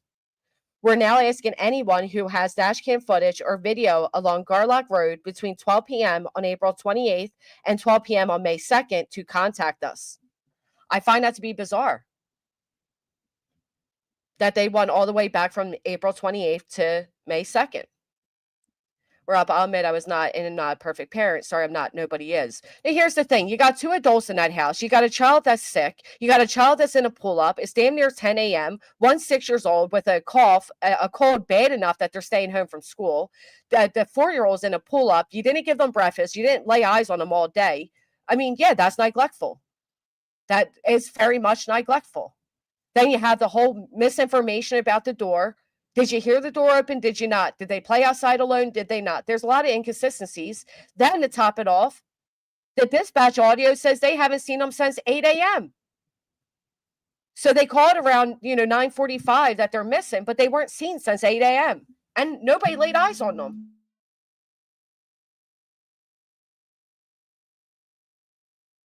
I don't know. To me, it's just, it's neglectful. I don't think anybody's a perfect parent by any means. But hold on one second. I got a phone call.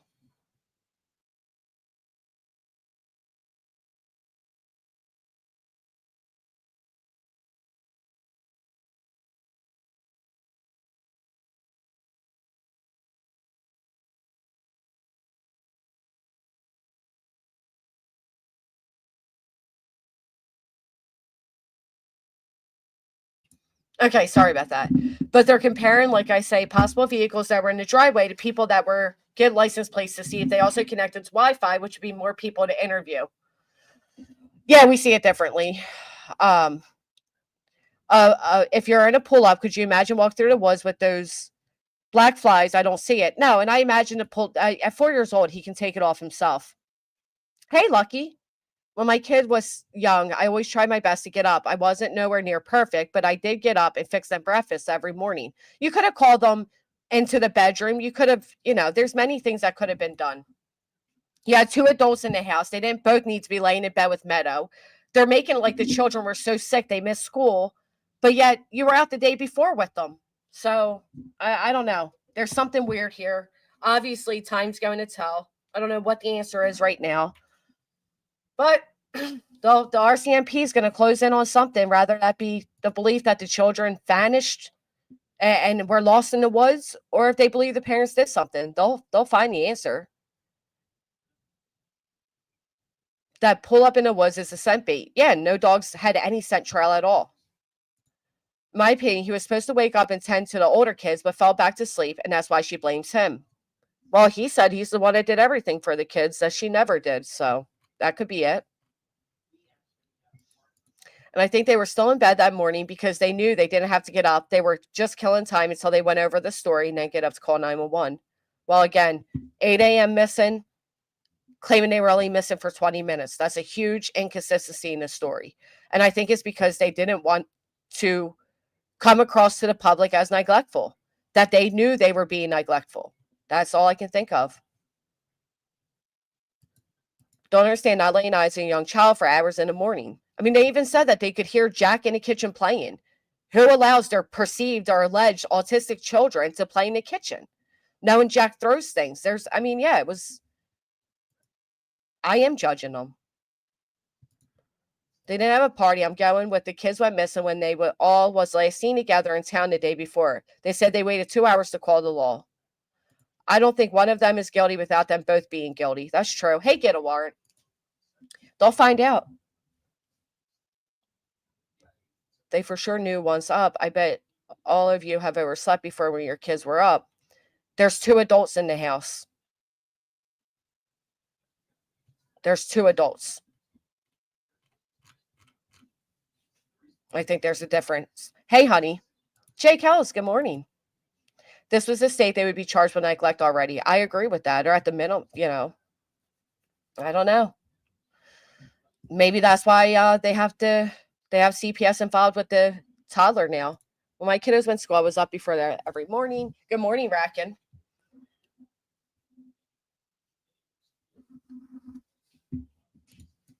Well, they were her shot. I don't know, but I'll be honest, Ty-Ups, you're kind of getting on my nerves right now. I'm just going to be really honest with you because this isn't the way you were in any other discussions. So I find this like moral grandstanding that you're suddenly doing different from the other discussions we've had on this.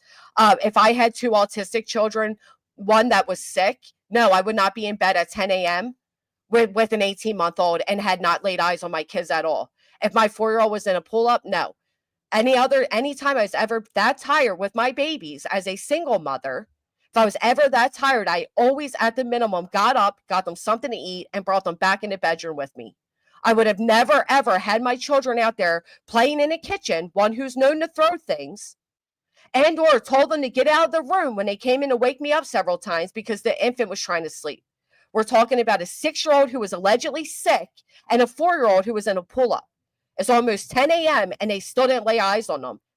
I get that you disagree, and that's fine, but I'm not going to keep explaining to you why I feel this way. Is how I feel. It's exactly how I feel about it.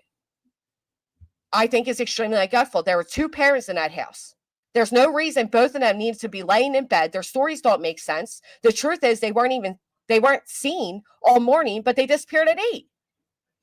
They disappeared at 8 a.m. They didn't call until 10.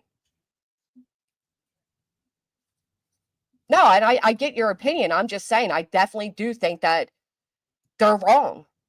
I think that they should have gotten up that morning. Well, because Sebastian was 15 years old.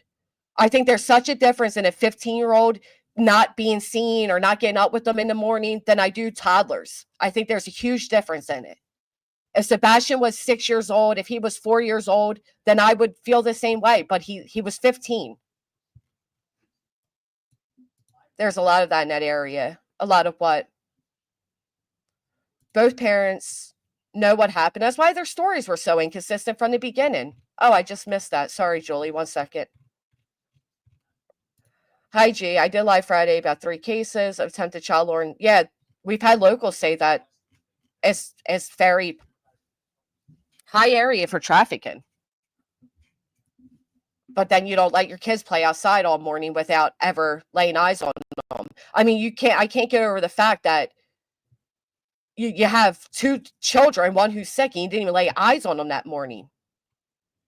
Act and react differently in all situations. I agree there seemed to be neglect going on, which leads me to think it'd be normal to not check on them. Right. So then don't lie to the public and say that they never played outside alone. We always taught them that. Here's what gets me too, right? let me get on a little, preacher moment. You have Malaya coming out here, the first interview she does with the news. And what does she tell us? We always taught them that they don't play outside alone. Now, she didn't phrase it correctly, but that's what she stated. Okay? But then we have her in that same interview saying that they don't know a stranger, they'll talk to anybody, that they're so easy to kidnap. So which one is it? Did you teach your kids right or wrong, or did you not? Oh, don't play outside alone. But hey, run up to everybody in the store and talk to them and never met a stranger and they'd be easy to kidnap. It doesn't make sense. What were you teaching? You weren't even getting out of bed till 10 a.m. What did you want them to do? 4 and 6 years old. I don't have a problem playing in the kitchen. I do, because he's known to throw things. So what's he going to do? Throw a knife if somebody doesn't respond to him? I mean, yeah, I think I don't like it. Exactly. He was still in a pull-up. He's still in a pull-up from the night before at 10 a.m. But again, that's if we're going off the 10 a.m. timeline. The fact of the matter is, the dispatch says they weren't heard of or seen since 8 a.m. An 18-month-old is walking while asleep when they should have slept all night. Right, and if it's because the baby was sick, Delia, then why have them out in public the day before? Why wouldn't you teach your kids stranger danger? Right. Julie, did you unblock Angel? Never have I laid in bed with my kids little. I don't care how tired I was. I've laid in bed with them, like brought them in the room with me, or I get up and go lay on the couch while they're in the living room coloring and playing. And you're not really sleeping at that point. You're just kind of resting your eyes. I get that. I get parent exhaustion. I totally get that. But we're talking 2 adults. Do we justify 2 adults sleeping until 10 a.m. with toddlers in the house? Right, B-fam. At minimum is piss poor parenting. I agree. Even going back to the whole, there's not a stranger they haven't met. Oh, okay. So what are you teaching them? Or the bus driver saying, Jack would want his attention. When he couldn't give it, he'd fling a boot at him. There's a lot of things that line up to say that they weren't very active. And then you have Daniel himself saying it. Daniel's saying it. That Malaya never did anything for these kids, that he did all of it. You have people that know Malaya and Daniel saying that. So yeah, maybe she had postpartum. Maybe she disconnected from her older kids and bonded with the youngest. We don't know. We'll never know until, whatever takes place, takes place.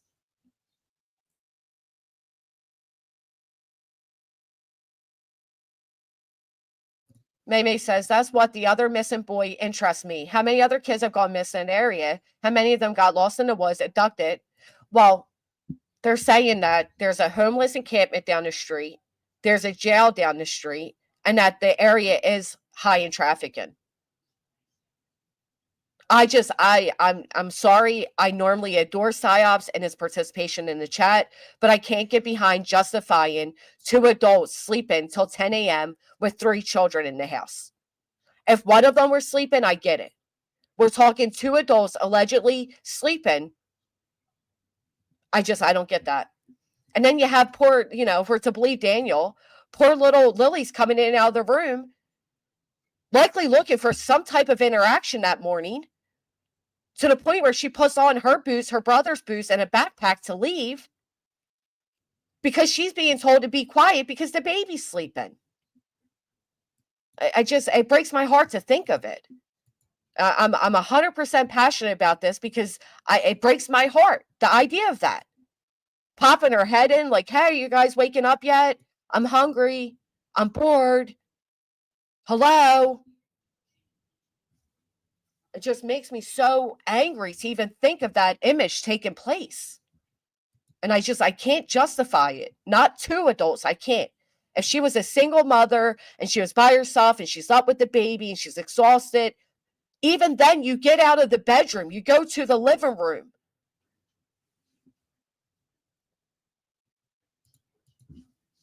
Yeah, people have said that, but not necessarily about, this particular area. I don't know. It just, neither one of them was working. Right. Their only job was to see to the kids. Well, Daniel was working 1 day a week.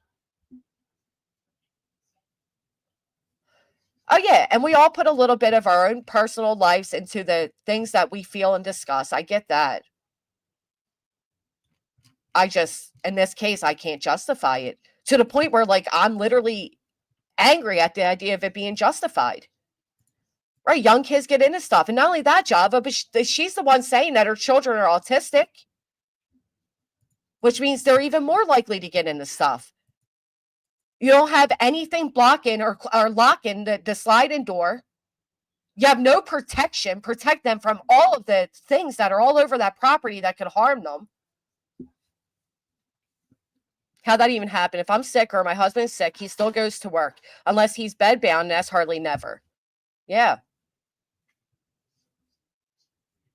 My girl would lay on the couch. Right, that's what I'm saying, Eric. You at least get out of the bedroom. You don't leave them to, like, just wander the house alone and then you're shocked. Yeah, 10 o'clock, Gary. That's what I'm saying.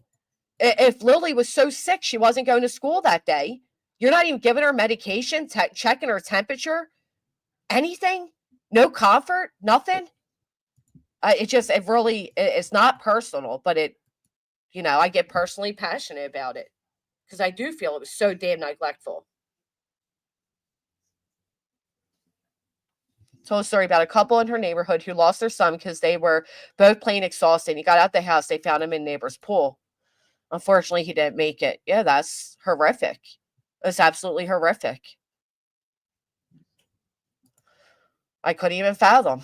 I get being exhausted. I do. I get it. But she could have got them off to school that day. She called at 6 a.m. to call them out. I mean, you lay on the couch. You at least, at the very minimum, make sure all the doors are locked and they're not going to get out.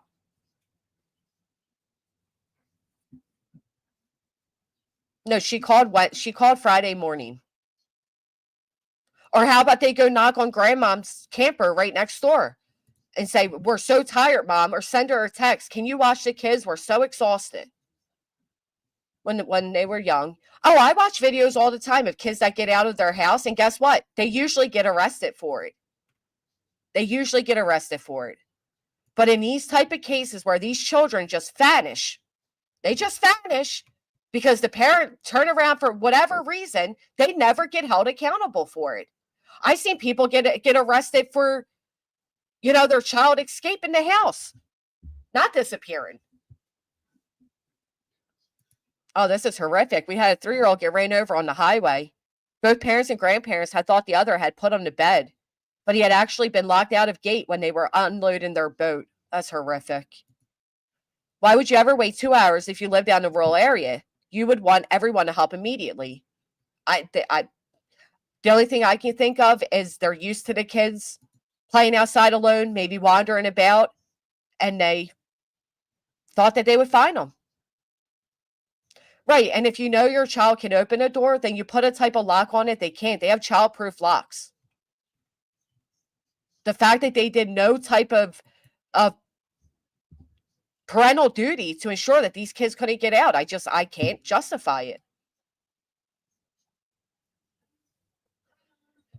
Young ages, and in fact, one or both might be on the spectrum and not one supervising at that time. Right. But they were awake enough to, speak to each other. They were awake enough to call the school, but they wanted to go back to sleep with the 18-month-old, and I have a feeling that happened often. That's all. Hey, Jay. It's not safe nowadays to let our kids go outside and play alone, but I can understand why they would think it would be in that area. I do get that. And maybe they weren't, the best of, they don't see everything the way we do because of how they grew up. I understand all of that. I still just cannot, I won't justify it. I can't. I think it's neglectful. Daniel's mom liked the mother much, possibly didn't like the kids either. There's nothing to say that. The only time we heard of them having an argument is after the kids disappeared. And that's because Malaya was blaming Daniel. So, of course, his mother's going to back him, just like Malaya's mother backed her. Even with the single parents, that's unacceptable. With 2 parents, thank you, May. When I was young, my family went to the airport to come home from England to the States and realized my brother was still at the house. They forgot him. That's like Home Alone. I live in the area. It's perfectly normal to have groups of kids playing alone and coming home at sunset. One family uses a whistle. Yeah, I mean, I get kids playing outside. I totally get that. What I don't get is if that was the case, why would these two say otherwise? Oh, no, they never played outside alone. That's what she said. That we always taught them you don't play outside alone. But she was done in the haulers, having both ends of the road blocked off. My mom was coming home from work. My grandpa was coming home from work. A 16-month-old toddler is not just on breast milk or a bottle, they're on food. One time my daughter disappeared. I ended up finding her sleeping in her toy box, but I'll never forget how I felt not being able to find her. Yeah, it's terrifying. Right, this situation doesn't seem like a normal situation. Nope. Getting YouTube has opened my eyes. I've seen a different group of humans. Right, and normally we base the way we parent off what we know in the world. I know some people that are so the helicopter type of parents, right? And I get that, but I don't know. There's nothing I can find in my mind to justify this. Nothing. And then the inconsistencies in their stories. Did they hear them playing in the room? Were they playing in the kitchen? Where were they playing? Did you hear them at all? Did you not? Did you call 20 minutes after you realized they were gone? Or was it 2 hours after? Or what they wanted us to think, Deanna.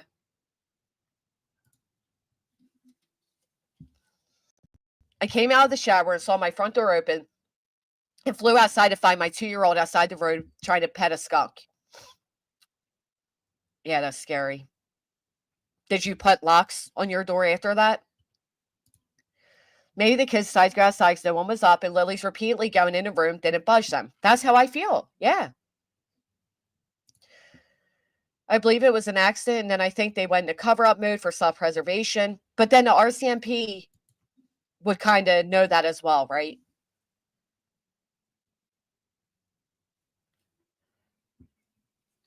Kids are clever. I give you that, Gertie. I think they thought of Lily as Jack's little mama. Right, that's probably how it was.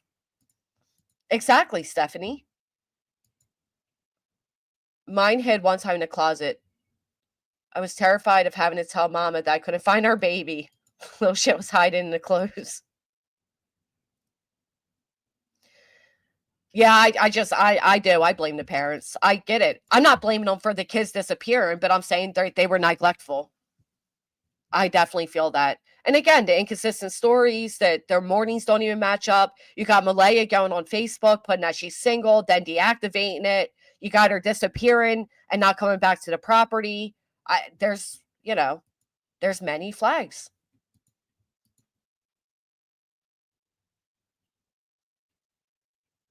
And small children, but it's such a large area, Julie. Small children do get out of their parents' sight, but 9 times out of 10, they're found in the house in the yard.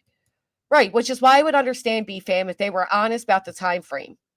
Instead of saying it was 20 minutes and I was knee deep in water and I searched everywhere. Admit the truth. You last heard them at 8 a.m. and you didn't call till nearly 10. Just say that.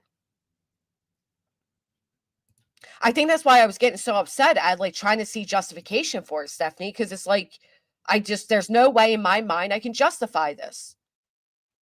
None. And we don't know. We don't know if she was postpartum. We don't know if they were drug addicts. We don't know if either of them are autistic. We know none of those details to offer those type of justifications. Condition of home and how they were as parents. I mean, was this an all the time thing or something never happened before? Yeah, I agree with you. I would love to know that too. My neighbor's son climbed a tree and got stuck. We couldn't find him anywhere. Their stories change all the time, little mama. They really do. We know that most beautiful homes have been the most abusive. I agree with that. I mean, we do hear the white picket fence is never, what it appears. Because my daughter was gone. She was hiding on her picnic table watching 30 adults look for her. Searching the neighbor's properties. By the time we found her in a bush less than 20 feet from the window. Exactly, Stephanie. A kid could get hurt. I agree with that. I agree with that. But if you are not a near perfect parent and your neglect led to your kids disappearing without an answer, I think you should be charged. That's all. Child endangerment or neglect or something. I don't think anybody's claiming to be a perfect parent, but you also don't, I can't justify two parents staying in bed all day. I can't. Deal with reservation earlier about my nieces. There are so many factors play into it.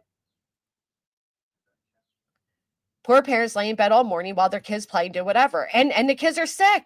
And one's wearing a diaper or a pull-up. I go with parental abduction. Well, I mean, that's kind of what it sounded like Daniel was implying.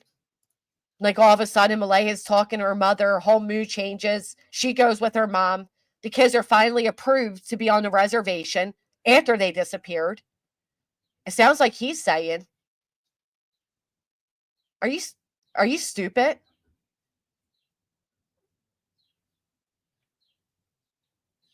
I put alarms on all the windows after that, and I literally just went to the restroom, and by the time I came out of the bathroom, she had climbed out the window. No matter what the unknown circumstances, the fact remains that this is beyond sad. I agree. They always try to say something, Jay. The bio dad is speaking through relatives, but he didn't even know that the kids lived at that property. So obviously he wasn't much involved. Right. Why couldn't she just leave? They weren't Daniel's. He had no rights to them. I believe I remember Daniel saying that the pull-up hadn't been changed all morning. Yeah. That's what he said. He had on the pull-up from the night before. I'm in Northwestern Ontario. We get fined if our dog cat is run at large, but not for kids. So you get what I'm saying, Mr. Blue. I mean, again, I understand as parents, we have off days. I understand as parents, things happen. We can try to be perfect parents. We're not always going to be perfect parents. But when something like this does happen, justifying it or excusing it won't do better. Being approved after being missing tells me she planned on moving the kids to the reservation. You can't just show up there and move in, even kids. It needs to be approved. Maybe they felt like once we find them, they're going to come live with us. Yes, he passed to Polly. There are plenty of parents on the spectrum that are fully capable. Yeah. Sure video the bio dad did. I did not. That leaked or released. Either way, is out there. He gave them up right away when they split. Asleep on the couch, apparently much deeper than I planned. My oldest went outside and came back in and closed the door. I only knew because her poo was out.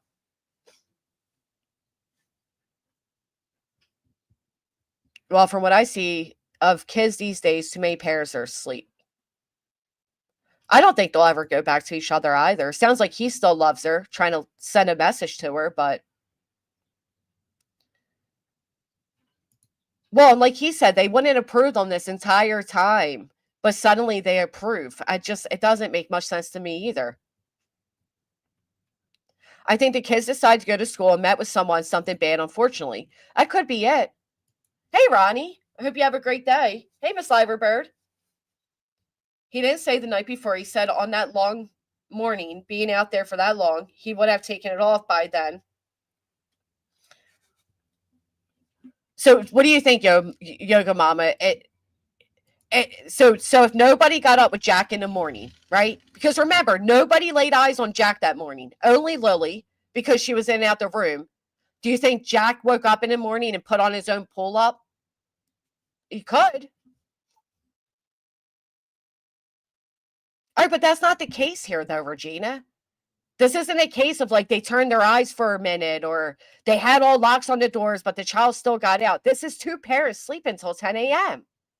This isn't your situation. It's not the neighbor's situation. It's not. We know the story. The story is the mom and the stepdad, Daniel, were in the bed till damn near 10 a.m. with their 18-month-old baby. Lily was popping in and out of the room, likely looking for adult interaction. Jack's playing in the kitchen. And next thing you know, nobody hears from them. The silence. She looks at Jack allegedly and says, "Do you hear the kids?" He says no. He jumps up, goes looking. He's now saying while he was out there screaming for the kid's name, his mother heard the commotion. Malaya sat there on her phone just playing around, looked at Jack and said, "Should I call the cops?" He said yes. Meanwhile, he's telling us he went through it's just all the things. With the door closed, right? With the door closed. They're claiming the door was closed, but they would never change the door. They usually never close the door behind them. This minute's no news. Yeah. But again, that's a completely different situation. Could feel like little sis was little mama to him. She had to. That's a possibility. Yeah, sure. That's always a possibility. Maybe that's why she got Jack ready for school that day with her, put on a backpack and went, if that's what happened.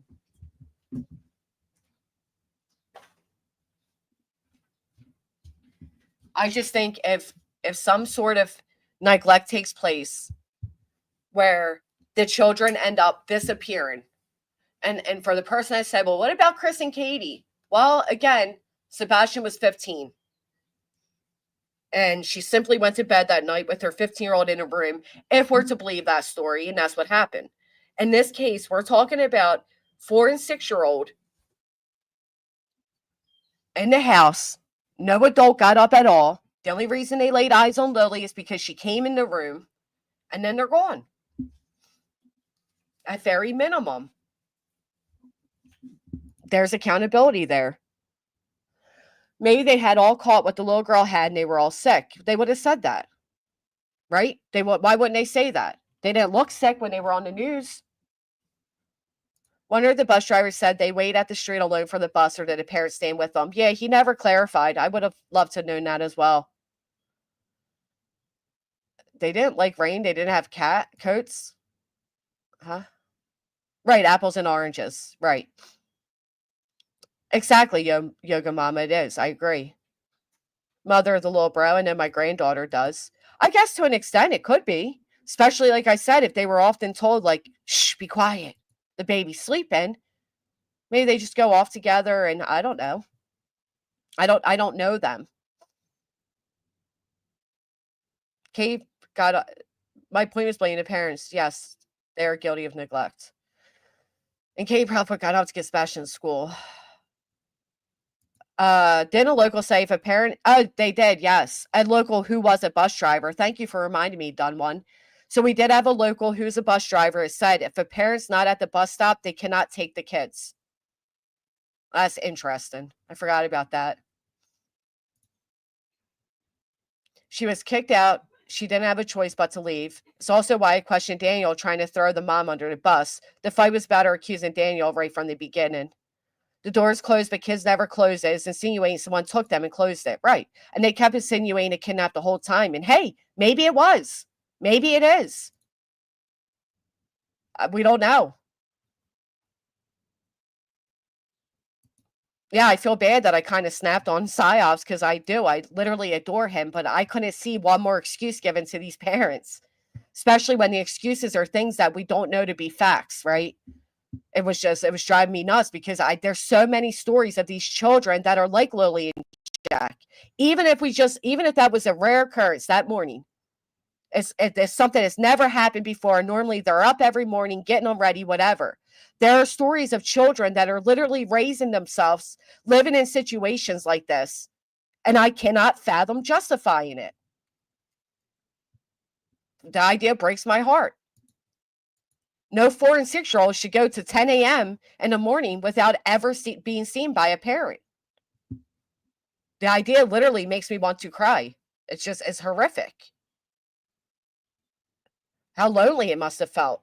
While mom and dad are in the bedroom with the baby and you're being told to leave them alone, be quiet. You don't even bring the other two in the bedroom with you. It breaks my heart. Nobody gets up to move to the couch so that they have somebody with them too. Just imagine her little face popping in the door. Mom, Dad, how does that not make you want to cry? Seriously, how does it make you? It just makes me want to cry.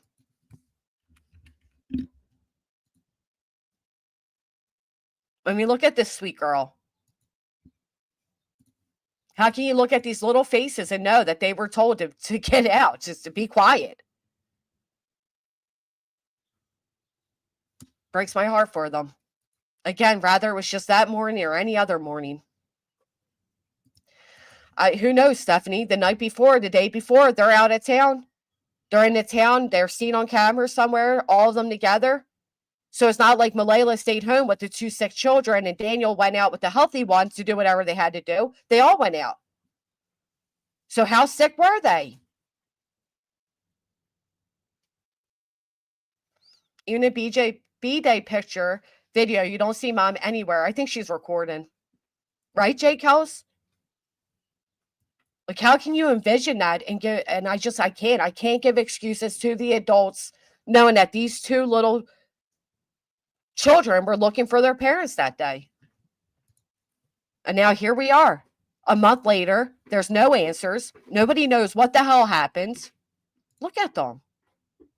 They're precious.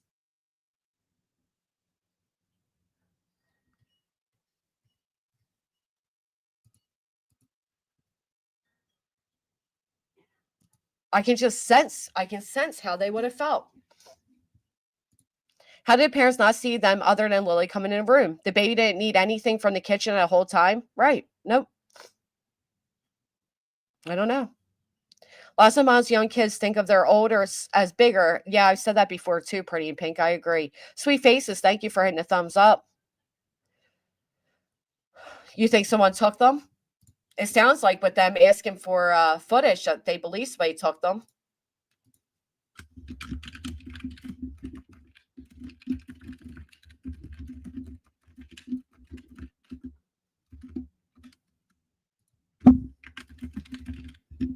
I don't know. This idea of not excusing at all. I don't feel like you're excusing them. I don't. But it's not the same. I agree with that. But why? But even though, like, why would we justify it, right? Like, what? Even just saying, like, well, parent is not the same as it used to be. That's justifying it. No, lazy parenting is lazy parenting. It's not a generational thing. It's not an acceptable thing. It is exactly what it is, which is lazy parenting. I don't get it. I don't know. How do you keep an 18-month-old in bed all day? Were they up all night? I don't know. We don't know the details. What I do know is that this little boy here, 4-year-old Jack, was not seen by either adult all day. And the only reason Lily was seen is because she was coming in and out the bedroom where she was told to be quiet because Meadow's sleeping. Right, Lollies. I'm not, I'm with you. I am not dismissing that parents get tired. I'm a single mom. I wake up all night with my baby and then I'd have to get up with my 6-year-old and get her off to kindergarten. I get it. It's exhausting. But they had help. You have his mother on the land. You have Malaya's mother not far away. I don't know. Exactly, our kid. Whatever happened, it started with the fact that nobody saw the kids that morning. Hey, Liberty Farmer. You think something happened the night before? It's a possibility. I kind of go with the idea of somebody abducted them. I do. Jay, you want to come up? Right, and all I was saying is basically hold them accountable for that part of it, right? Like I said, I watch these videos all the time where like a neighbor finds a toddler running, then the police go searching for the toddler's parents. They find the toddler's parents, and although the toddler's home, the toddler's healthy, the parents are arrested. Why in this case or other cases where these kids disappear are the parents not held accountable at the minimum for the neglect that led to them disappearing?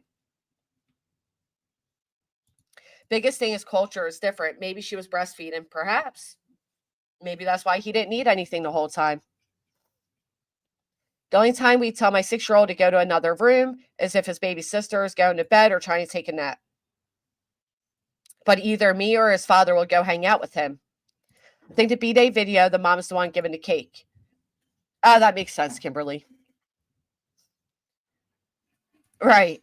But that would be why they didn't have to go outside the bedroom to get anything. Or they had a bottle of milk from the night before they were giving the baby. Who knows? You still feel like they tried to go to school and were taken? That could be a possibility. It's easy to believe they tried to get to school when the adults weren't getting up. The little girl leading the way. Opportunistic, bad person saw them. Possibility. They're not waiting in the middle of nowhere, though. I'm a helicopter mom and I'm worse than my granddaughter. Just wait, Grady. It's crazy how overprotective you are to your grandbabies. It's true. It's a different kind of love. I don't get it. I've heard that so many times. I imagine it is. So that's pretty much what we have. I mean, another weekend of searching. They found nothing. Daniel took a poly. He allegedly passed, according to him. They're now following the pipeline where they found a boot print, a small boot print. I don't know why that wasn't followed up on in the earlier days. Why they're revisiting now, I don't get. I just don't know. Was the world different back then? Liberty Farmer says, as a latchkey kid, I was left alone for hours at 6 years old. Was the world different back then? No, it wasn't different. We just didn't have access to the world to hear of all the dangers happen around the world as we do today. And I don't know. Fortunate nothing ever happened.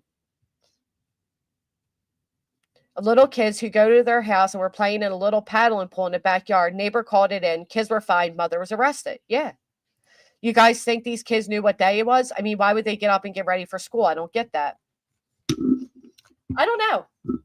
Maybe the day before they were kind of like, oh, you got to get to bed early. We have school tomorrow.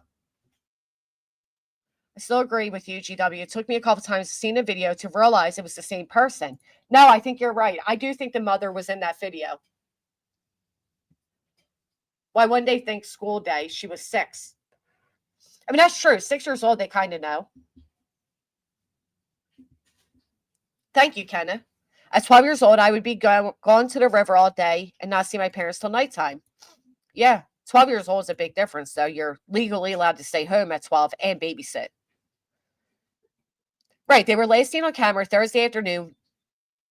I thought they were shopping in town. Nonetheless, they weren't too sick to go to town. You know what I mean? Like, it doesn't add up. It just doesn't add up to me. But I owe Psyops a huge apology. I just get so passionate about this. Like I've told you all 1,000 times before, I literally was a witness to a trial where a 3-year-old was beaten to death by the mother and the stepfather. And the day that he was brought down into an office, deceased, the doctor's office below them, CPS was at that door. And there's messages to the mother telling the mom's boyfriend, not stepfather, boyfriend, to not answer the door. And because they didn't answer the door, just like they did at the time before and the time before that, this baby was able to be brutally beaten to death. Brutally. I will never unsee the images of that 3-year-old's body and all the bruises and the burn marks and everything on it. You will never get that out of your eyes, ever. I can't justify type of parenting that obviously can have children get hurt. They should have had intervention sooner. If this house was the way it was, the bus driver explained what they did. It just didn't seem like anybody. And we hear this all the time. It happens everywhere. It's just not in these type of rural areas. It happens everywhere where there are kids that are fending for themselves. When mom's with a new boyfriend and they have a baby together and they want to have a picture perfect family and the other kids are kind of pushed to the side. That's what I see here. I see a 6-year-old little girl that was left to her own devices looking after her baby brother while mom and boyfriend stayed in a room with the baby. They didn't even bring the baby in. They didn't even bring Lily and Jack in the room with them. And no matter which way I try to spin it, which way I try to look at it, I cannot offer any sympathy because they disappeared. They're gone. What happened? Were they kidnapped? Was it an accident? Did they get lost in the woods? No matter what, none of that would have happened if at least one of them took precautions to prevent it from happening, Rather that be locks on the doors, a stick on the sliding door to stop it from opening, going out in the living room that day. Anything could have prevented this if they wanted it to be prevented. But they were comfortable with how they lived. And here we are. Adults need to be held accountable for what happens to their children. Right. You're tired? Suck it up. My God. Right. Do you ever double up on coffee? And how many times I literally had to force myself awake to get a child off to school? Or, that's why I go to bed so early because I don't take any chances now. And most days I'm awake by 6 a.m., even on weekends. I get tired of the justifications. Like, let's go with some of the excuses that we've heard. Let's say that they were autistic themselves. And let's say they were sick themselves. And let's say they were addicts. And they're still making the children suffer because of the adults. It doesn't justify it. It breaks my heart. And I just imagine Lily coming in that morning. Can I be part of the family? We're bored. We're hungry. I don't know. Yeah, it was horrible. I've shared it, Lolly's Bard. That's why I get so angry when people weaponize CPS, because they're already so busy, understaffed, overworked. And if CPS didn't have to run off to the next door, they would have never accepted the doors not being answered. They would have waited for police to come, and that baby could have been alive today. That baby could have been alive today. Let me show you guys his sweet little face.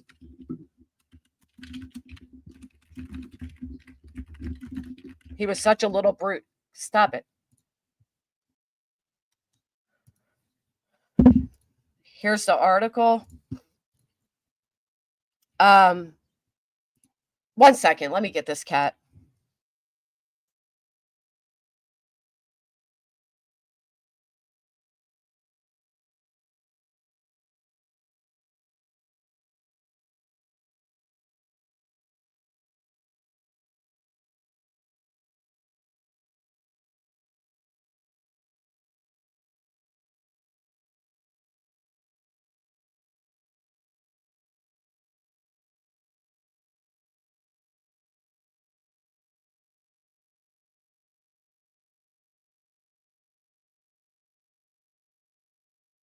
Okay, sorry about that. So here it is. This is a Delaware County mother and her boyfriend are facing murder charges in the death of her 2-year-old son. He was going to be 3 shortly. 30-year-old Shannon Matthews and her boyfriend, 31-year-old Daniel Grafton, who Daniel was an MMA fighter. An MMA fighter. Multiple counts in death of Matthew's son, Mason. We believe both played an active role in the horrific death of this young child. It was back on February 3rd that police and paramedics rushed to the office of Dr. Patricia Sutton on the 400 block Chester Pike for an unresponsive child. Grafton, who lived with his girlfriend in an apartment above the office, took the child there, claiming he found him unconscious face down in the bathtub, except for the child was dry. But investigators say it was clear from the very beginning that the child had been badly beaten, which was confirmed by the medical examiner's office. The child had bruising all over his body, his face, his back, his arms, his legs, his genitals were even bruised. He was transported to the hospital where he's pronounced dead. Matthews told authorities that she left Gray to care for the boy while she went to work at 10:45 a.m. in the doctor's office. She returned to the apartment for a few minutes, dropped off snacks for her son, and Grafton told her Mason was in the bathtub, which was all a lie. An hour later, Grafton rushed in the doctor's office carrying the unconscious boy. They were already being watched by child services since January after their child ended up in the hospital covered head to toe in seasoned salt.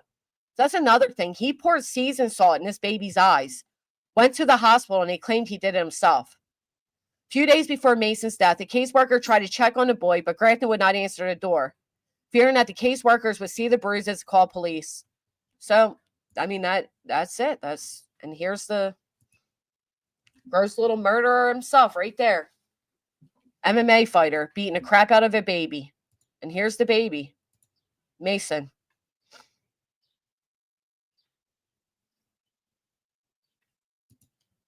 Oh.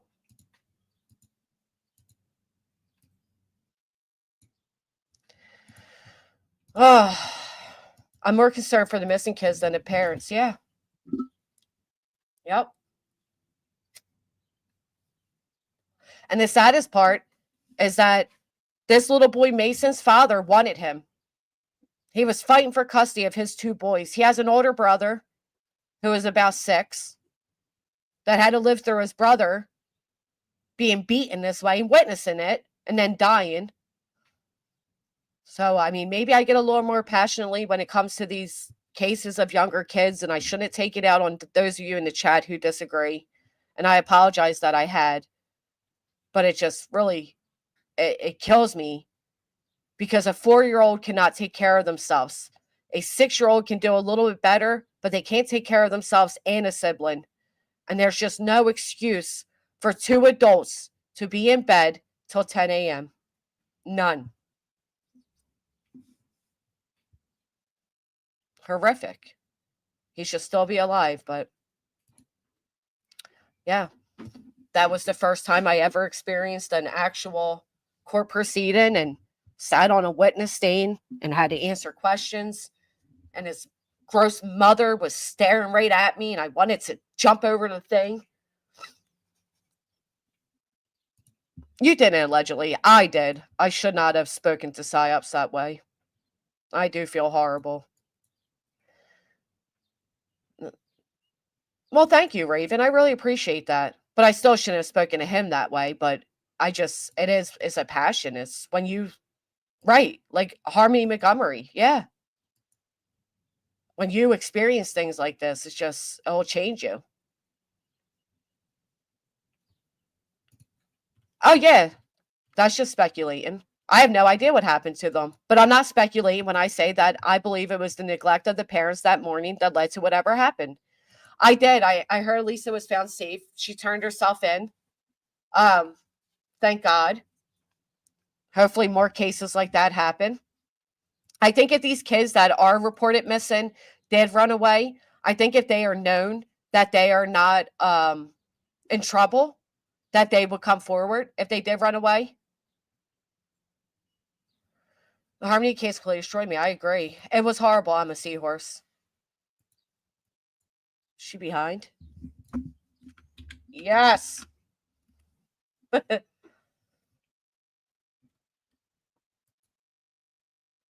No, Jay's not saying anything, just Linda. She's agreeing. He is an absolute monster. Yes, he was an MMA fighter. Do you see him and all his crummy glory? Look at this creep. Let me see. Leading to his death. We believe both played a very active role in the horrific death of this young boy. It was back on February 3rd that police and paramedics rushed to the office of Dr. Patricia Sutton in the 400 block of Chester Pike in Norwood. This for an unresponsive child. Grafton, who lived with his girlfriend in an apartment above the office, took the child there, claiming he found him unconscious face down in the bathtub. But investigators say it was clear from the very beginning that the child had been badly... He even has a bruise right there. Let me tell you, when he came into the, when they brought his limp body in, he wasn't even wet. He is. I can't stand him. 9-month-old is pulling up on things. He scraped his little nose because he fell and I freaked out. Yeah, no. And Mason was he was like a little bulldozer. He was always happy. He was bigger than he should be. Like he was like a brunt, right? And God, he was adorable. Be down at the playground, he'd have his pacifier in his mouth, but he was all like running with the big kids and all. And she always mistreated him, and that's what I had to testify to. I had to testify to being at the park because our kids were around the same age. And Mason would come running up to her, and she would just put her leg out so that, like, as he's running up excitedly, she put her leg up so that he'd run into her leg, and she like push him over. Just horrible. Well, because that's what we do, just Linda. You don't speculate when you watch true crime stories, or you ever play the game Clue or play any video games where you kind of speculate. Well, it does matter, McKiffin, because it gives the police an idea if they should keep looking that way or not, right? There are so many monster parents out there, as well as just adults. I agree, Casual Art. I watched them. Cal Collins, he just looked like he suffered all his little life and his heart wrenching. Yeah, I know, Agent 99. I don't know how parents can get to that. Why? And like I said, his father wanted him. So if you can't stand your child that much, and if you don't want to parent your child that much, there's places to go. Bye, just Linda. Do you want people to follow you behind and say, yeah, me too, I agree? I don't even know what you're angry about.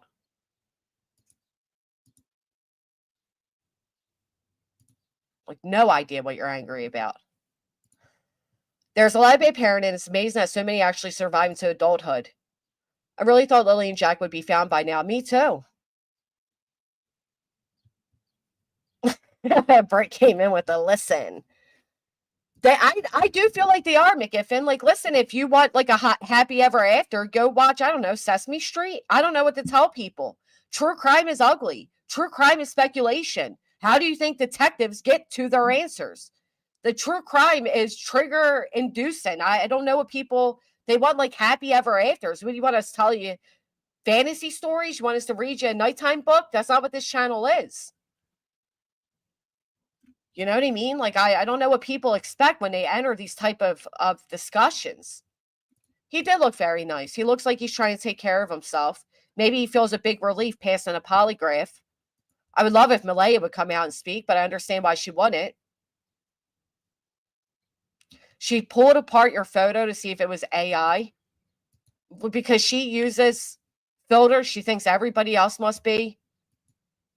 Oh, Kathleen, I'm sorry to hear that. You know what I mean, our kid? What do they want? What do you think you're doing when you join this? I don't know. All we have is what we have.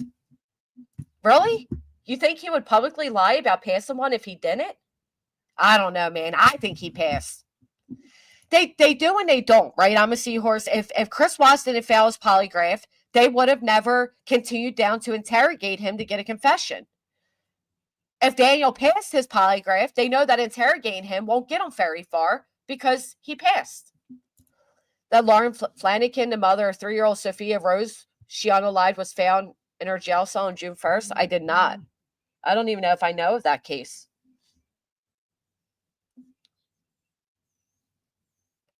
That's true too, Rubies. Plus, the police can lie to him and tell him he did well, even if he didn't.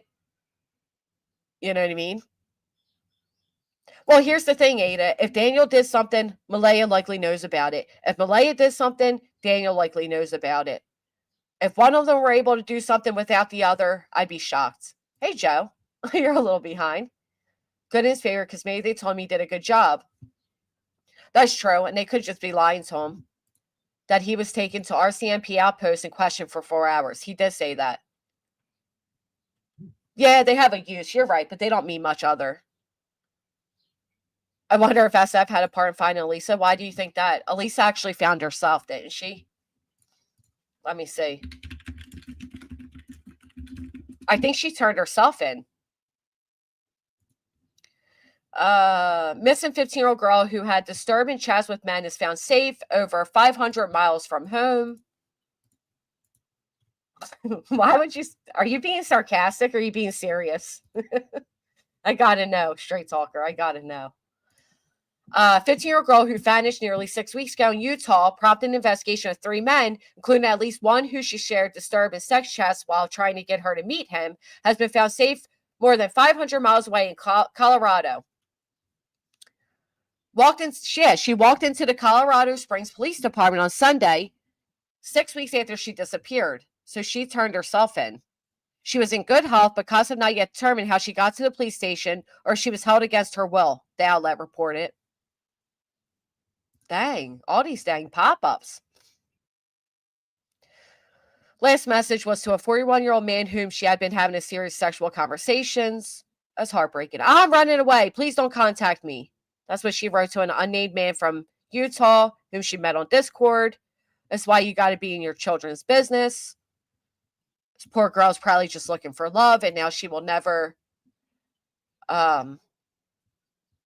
ever, escape this publicity that she put on her own name. And I'm sure when she's older and mature enough, she'll regret this being public. Hopefully, she wasn't held against her will and she gets the proper therapy. Oh, he was their private investigator?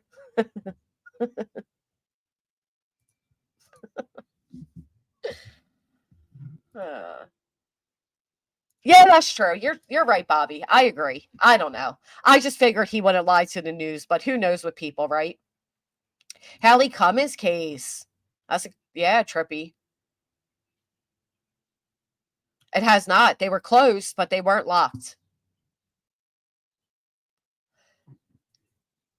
DEA, Deanna. I'm nosy AF. Well, I mean, what else do you say to that, right? You never know. And the only reason why he didn't meet up with her, he said he was sick. Ew. That's what the creeper said? I'm deleting that, Amanda. I'm deleting that. Colorado Springs at the base of the Pikes Peak. Beautiful. Trippy dead. I've been saying this. Yeah. Yeah, the door was closed, but it was not locked. I agree, Lurker. I agree. I'm not taking away that them being neglectful that morning doesn't mean they are guilty. It doesn't. Okay? And I understand that. But I do think that they should be held accountable for the laziness of that day that led to this tragedy. And you don't think so, Tony? It depends if you can keep it. Do I think they'll get answers? I hope so. Do I think we'll get answers? No. I think what we'll get is that somebody was arrested. I hope this is not another cold case, but it feels like it may become.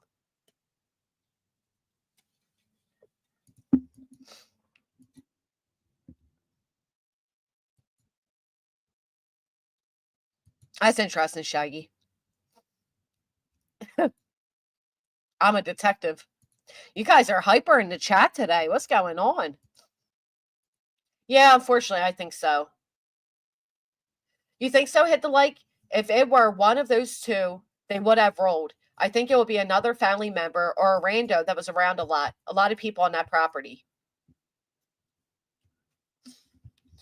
The Canadian Post, Amanda H. Or Facebook through their own Facebook site.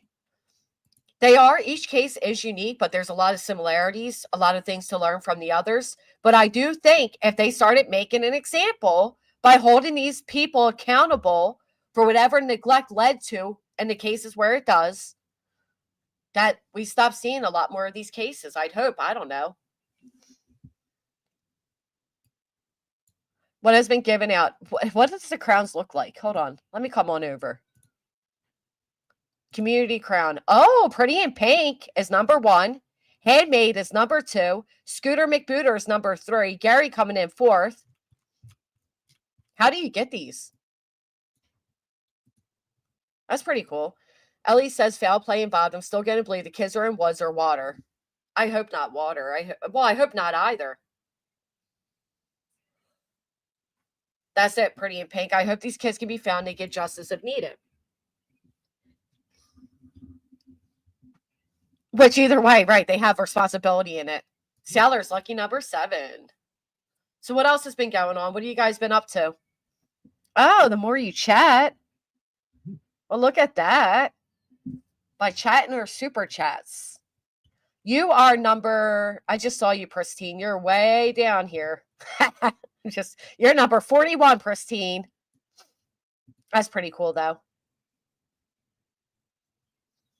You don't get out of bed. That's hell. You let them wander for 2 hours before you contact the police. I'm glad you like my polls. They're just for good fun. I misspelled the word the other day, though. I wrote obsessed instead of possessed. I think they need to put more pressure on Daniel. He's more likely to tell the truth than what Malaya would be. Do you think Daniel really knows anything? Exactly, Incognito. I agree. I believe he passed, too. The truth will come out. I put my socks on first. Nope, can't do it. I raised 3 under the age of 5, and it's insane to lose 2 kids from home. I didn't have enough chat to compete this time, but I'm lurking and watching those numbers. Do you know why not all creators has the crown game? Maybe they're not as lucky as us. You do? That's interesting. Do you have a reason why, or just like a gut feeling? I noticed it a few days ago, but I thought it was only if you super chatted. Thank you, Shelby Lynn. I've been in the bushes listening while wrestling. You want me to find you? I will. Can you guys see the stats too?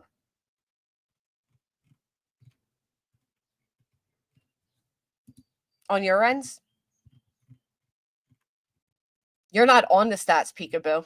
It's pretty exciting. So listen. I heard you guys been bad this weekend. What have you guys been doing? Every interview, he tries to be a hero and talks so much about himself. I kind of do get that, I guess. Oh, you guys can see it. Okay. Bushes most of the time because I'm doing chores and not chatting. My points will suck. You're not too bad. Doesn't probably dead last at number 845. Because I lurk. Good, he's a lurker. You know, more he's in love with the goofy bitch and was saying anything to protect her. He did say he'll do anything for her. He was running faster than helicopters and running in waist deep water. I mean, that is true. Shelby Lynn's coming up on the crowns. Thank you so much. I would love a one-day deep dive into a Haley Cummins case. It's close to Homer for me. We can do that. That's what I'm saying, Jay. In Sebastian's case, he's a teenager, right? Katie allegedly went to bed that night with Sebastian in his room, woke up to him gone. I can understand that. Toddlers, I can't. Oh, Sophia coming in too. I have 2 little goddaughters and my head is always on a swivel when I have them. I can sleep when they go back to their mommy. Yeah, I get that, Sophia. I couldn't even imagine. She should have. Straight talker. I mean, it was given to her attorney. If he didn't give it to her, then shame on him. She's still accountable for it. No, allegedly, you're actually up there. You're number 5. If the screenshots came out are true, he basically bashes Malaya as a mother, then mentions how he wants her back, and then gives like a subliminal message. Like, if you can pass this on to her, tell her I missed her by the waterfalls or some weird shit. I don't know.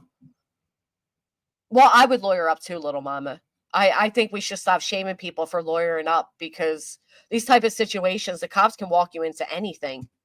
Cops are not your friends. When they're interrogating you, they're not your friends. When the grandma was watching him, I know a lot of people felt like the grandma was guilty. Not for this, Pretty in Pink, but I will say, you just get a pretty little crown next to your name. But I will be hosting like a membership type of goal thing, and I will be looking to give a giveaway with it. Like, I don't want to say if Granny's watching merch because I don't wear other YouTubers' names on me, so I don't expect people to do it with me. But I would like to gift somebody. I have a few t-shirt designs. They don't say Granny's watching on them, but the winner can choose, and I will have it sent to them. I want to thank you all for all the support you have shown, being members, chatting, hitting the thumbs up, helping with the litigation fees, and just overall being amazing. So I will put everybody's name on a wheel. We will spin the wheel, and somebody will win. Is fire the charges she's likely to face neglect, endangerment? Possibly. Yeah, always get an attorney. Thank you, Pristine. Well, do you want a Starbucks Krusty Cup? I got you.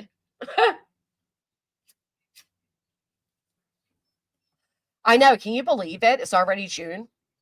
Listen, I live for my summer days, and I will be going live at nighttime. Well, probably morning and night during the summer. We'll be doing like campfire talks and beach walks and all types of things. What's her name? Malay around all day? Now that's funny. Shelby, thank you. Hates bring up injunction, but did plaintiffs get a preservation letter not to delete content? They did. Yes, they did. Thank you, Shelby. They did. I understand one is delete a lot of stuff, and she'll have to answer for that. But yes, they were sent preservation letters. They sure were. And here's the other thing, what people have to remember, everything goes through your attorney. So if you have an attorney that doesn't communicate with you, then you should probably get you a new one. People do not have to personally serve each plaintiff and or defendant. You serve the attorneys. Was neglect, though, a misdemeanor? Yeah. Maybe child endangerment? Yeah. That's at least felony, but they're in Canada, so different laws. Kid Rock and Nickelback and Camped in the Rain. Dude, I used to love Nickelback. Why did everybody make them sound so bad? Oh, well, that would be amazing. Absolutely. I'd love that. Thank you. Well, then she needs to talk to her attorney. We're not liars. She needs to reach out to her attorney and ask, was I sent a preservation letter? Again, the being able just to say, oh, well, I didn't see it, isn't an excuse for the law. If your attorney received something, he didn't forward that to you, you are still held accountable. Get a better attorney. Jeez, golly. It's that freaking simple. But yes, there is a preservation letter. Yes. Congratulations, Lake Erie. That's so exciting. My niece is graduating soon. Man, I love watermelon. Oh, whatever, handmade. She'll figure it out one day. Yeah, I agree, Casual Art. It's not going to work. Because I'll tell you, my attorney already knows it too. There is forensic accountant, and you will not be able to pin on me any of the stuff that's happening and think that it's just going to be accepted. Not only that, but you can't present new evidence in an appeal. So blessed be the fruit, but it's not going to get very far. So your perpetual victimhood with my name attached to it does nothing for you but make you look like the obsessed buffoon that you are. Judge, don't sign preservation letters. That's not the way that works. What? There's something wrong with her.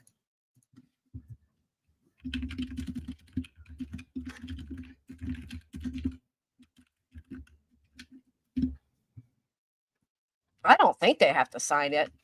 It doesn't matter. The case is over anyway.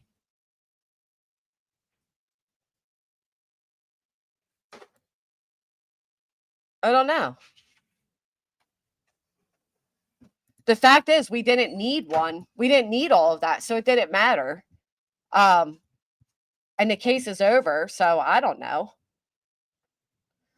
If she wants to keep deleting things, go ahead. We have most of it downloaded anyway. And if not, other people have restreamed it, so it's not going to help her. I don't know. Do you guys remember when watermelons were exploding, Lovey? I remember that. Hannah, honestly, I don't know if they have to or not, but again, it won't make a difference.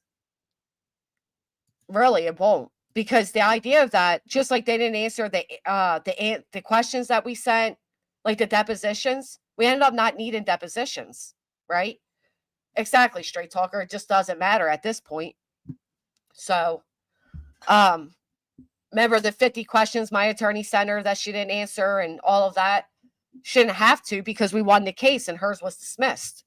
So our motion was granted, hers was dismissed, and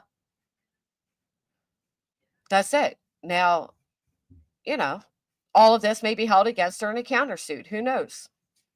Depends which way it goes. One watermelon was rubber? Let me look, Sophie. I got you. Hold on. Community leaderboard. Handmade is now in third place. Pretty in Pink keeps first place. And Miss Sophia, I don't even see you on the board. No, mine goes up to 50 and I don't see you. She might need a lawyer for all the crap her and Craig was saying about Chloe and Cletus. Yeah, they should serve her. But people don't usually want to be litigious like these fools.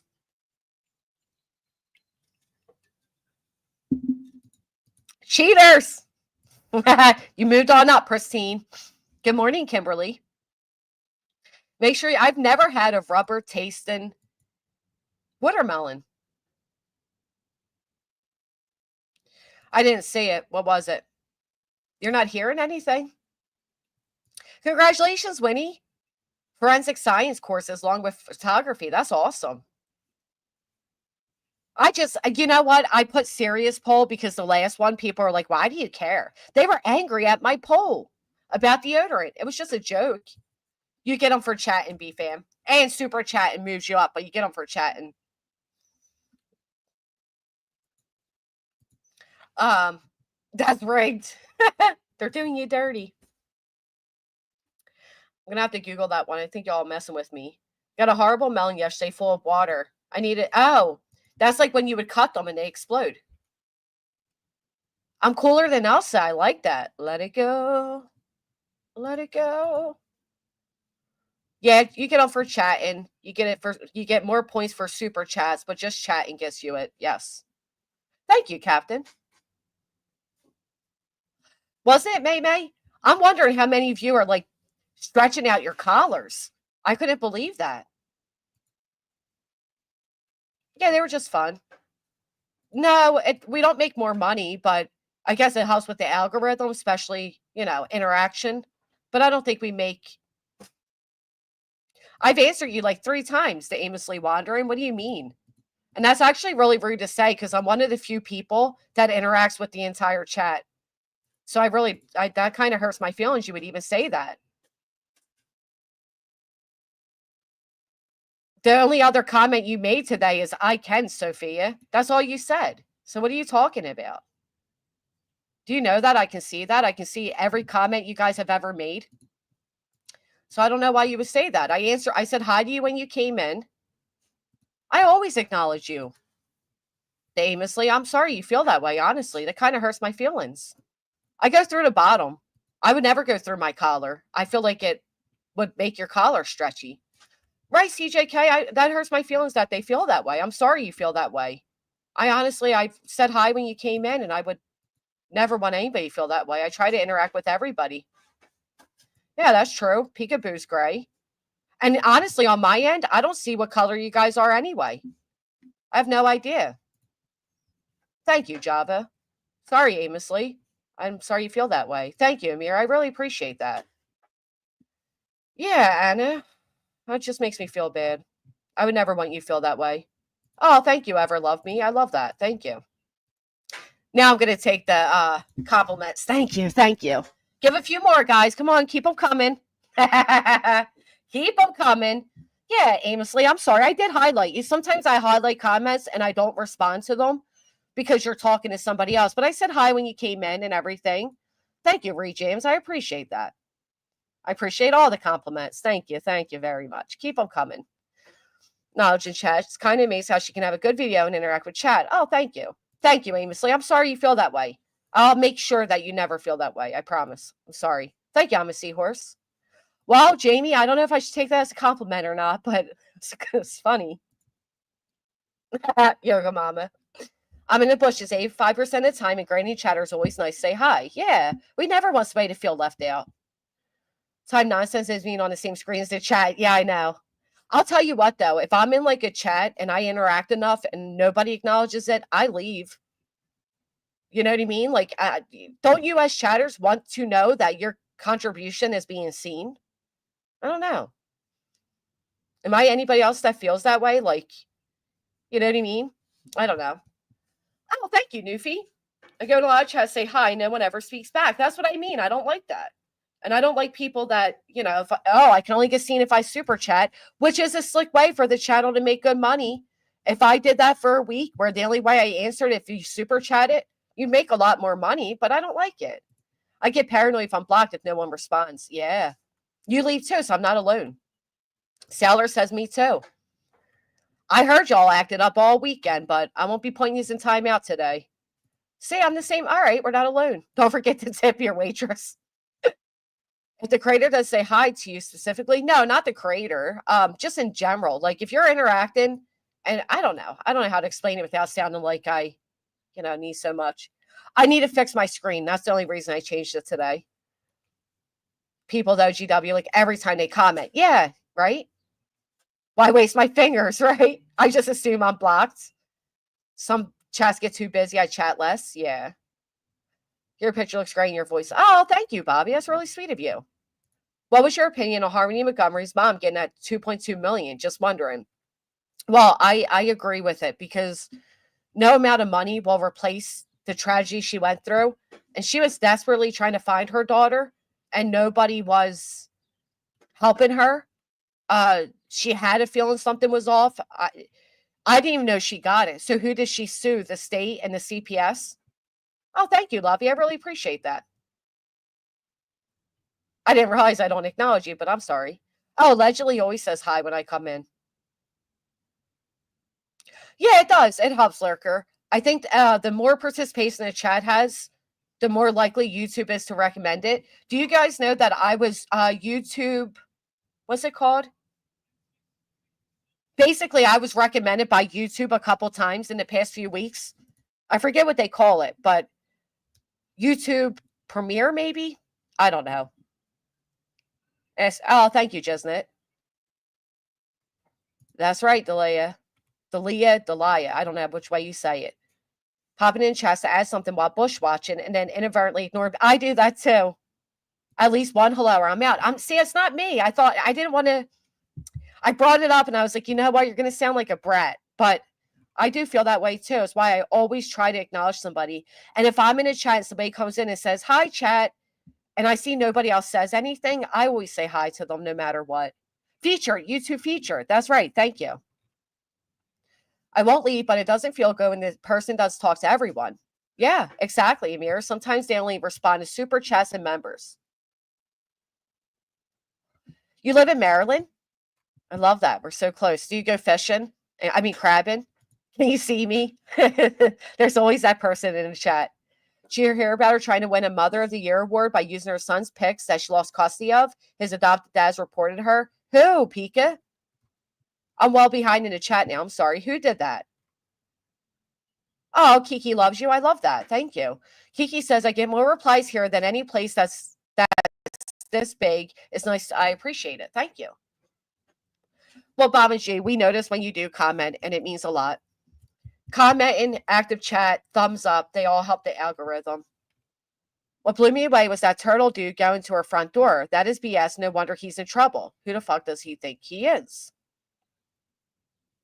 Yay, Scooter! And that's why you're a top chatter. Oh, I was a YouTube suggestion. Thank you, Rubies. And I'm really glad you decided to stop in. And I hope me kind of being a little rude to a chatter didn't disparage you from coming back. I normally don't get that, but I'm just so passionate about children just feeling loved and seen and heard that it drives me nuts at the idea that it can't, I don't know.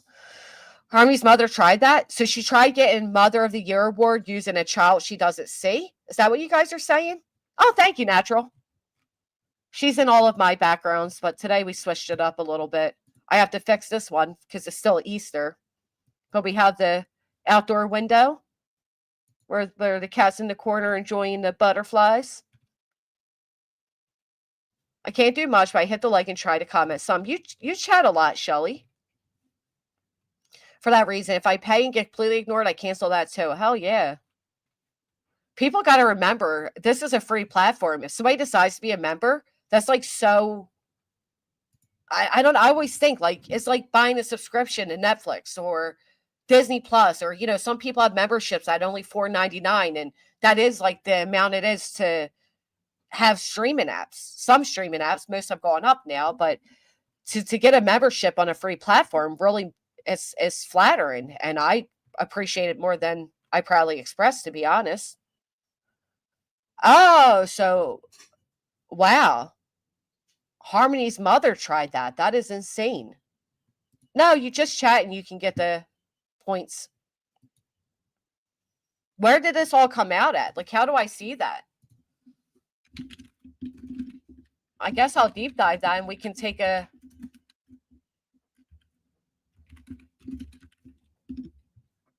deep dive into it. When did she win the award the settlement?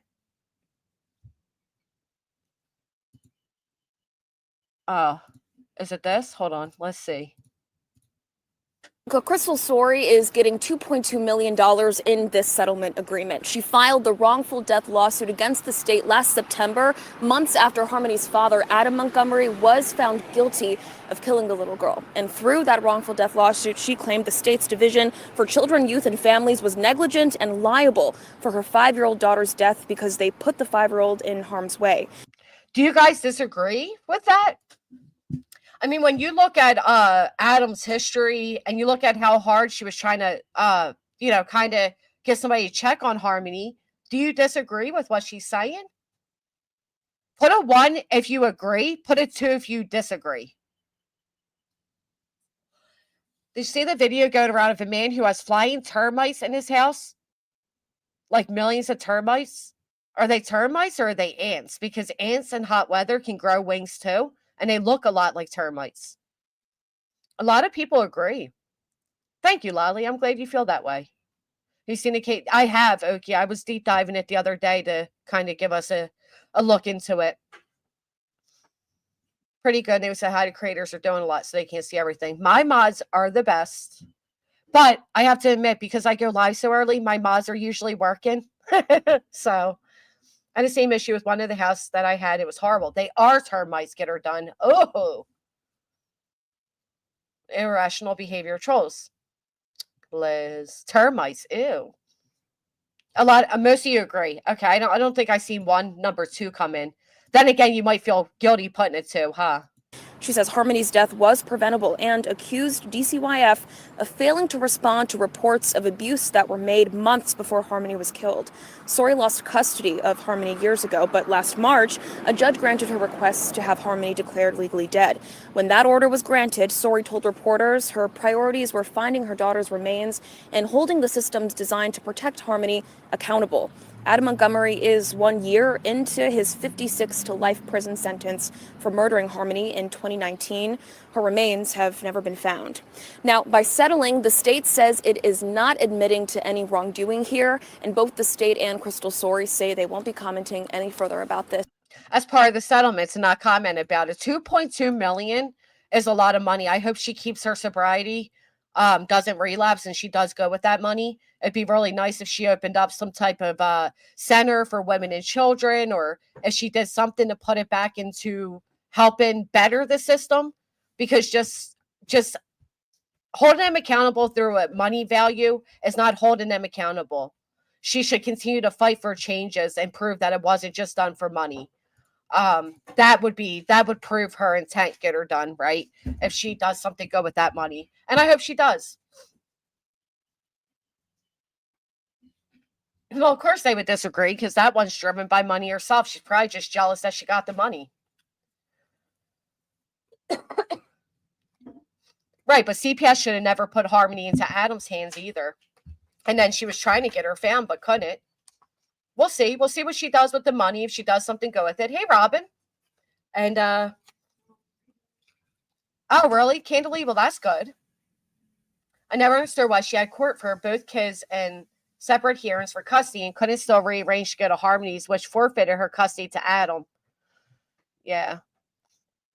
Yeah, but I guess what people are saying, May, is that she wasn't really in Harmony's life anyhow. And that's how they're feeling about it, which I get, but I do hope that she does something good with it. And I do think they should be held accountable, but I'm not sure that taking money from the taxpayers, because that's ultimately who has to make up for it, is going to make them do better. That's why people need to stop playing with the system. They're overwhelmed and understaffed. But that's interesting. 2.2. Like I said, hopefully she does something productive with it. I have a really bad feeling about this payout. Do you really? What do you think? She's going to blow it away?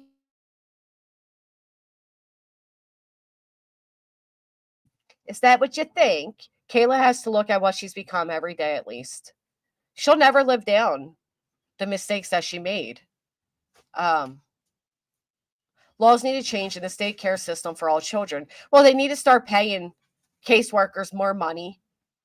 They need to put more money into the program. It starts it's a trickle effect, right?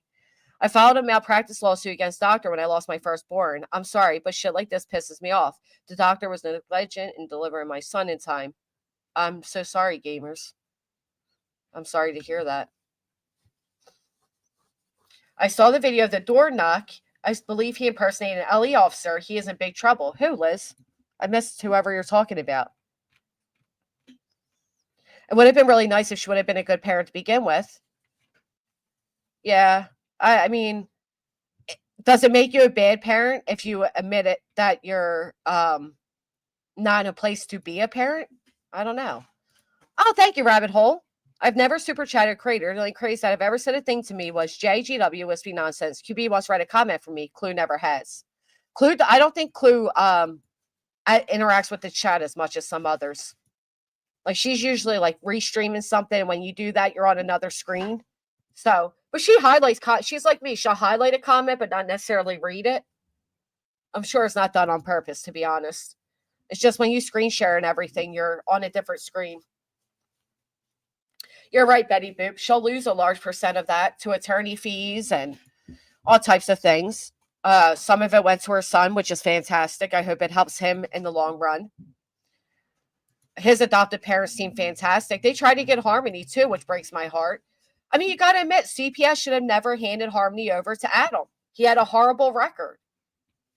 I'd be angry too. Yeah, I'd go kick her ass. She's just like Casey Anthony. She'll pop up in a few years and try to make some money off of it. I do think it's a massive failure we have as a society. We don't acknowledge enough that not everyone is ready to be a parent, and a parent is hard for most people. You know what I did see the other day, though? Right, like the Philadelphia, Pennsylvania area. This is what I saw the other day. You guys ready for this?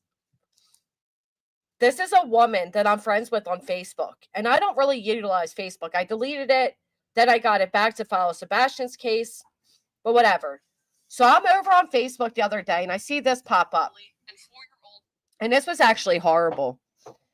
This mother posted screenshots of her talking to her kid's father, and she writes out this whole thing about, I'm not proud of everything I said here either, but it's truly torturous every time I have to talk to this man.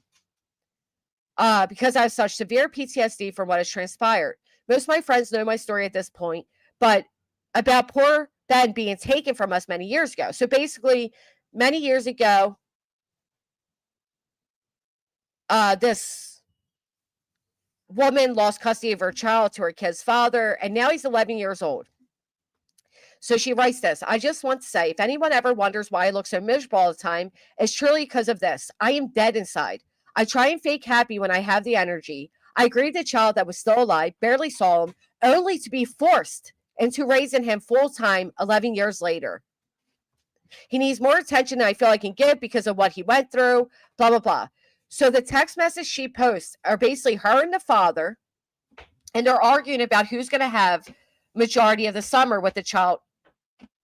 And this is what he writes. Hey, I'm going to need you to figure out a way to take Ben for longer durations through the summer. Him being here all the time just isn't working for me or the younger kids. The woman who I hire for childcare will just end up quitting, and I'll be right back to unstable work. So basically, the whole messages are them two fighting over who's going to raise this 11-year-old because they both feel like he's destroying the lives of their two other kids. Listen, I get it. Sometimes kids are so hard to deal with. But to post that somewhere where your child will one day see it? Ooh, I couldn't fathom. Like, reading this whole thing, my heart just broke for this little boy.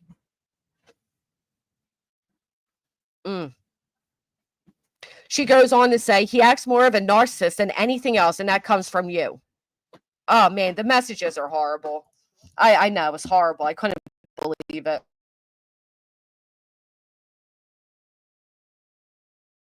Wait, what, Mo? You can go to your own YouTube live and press pop out chat. Oh, yeah, right here. This? And then it puts the comments on the screen. Yeah, right there, that. I see it.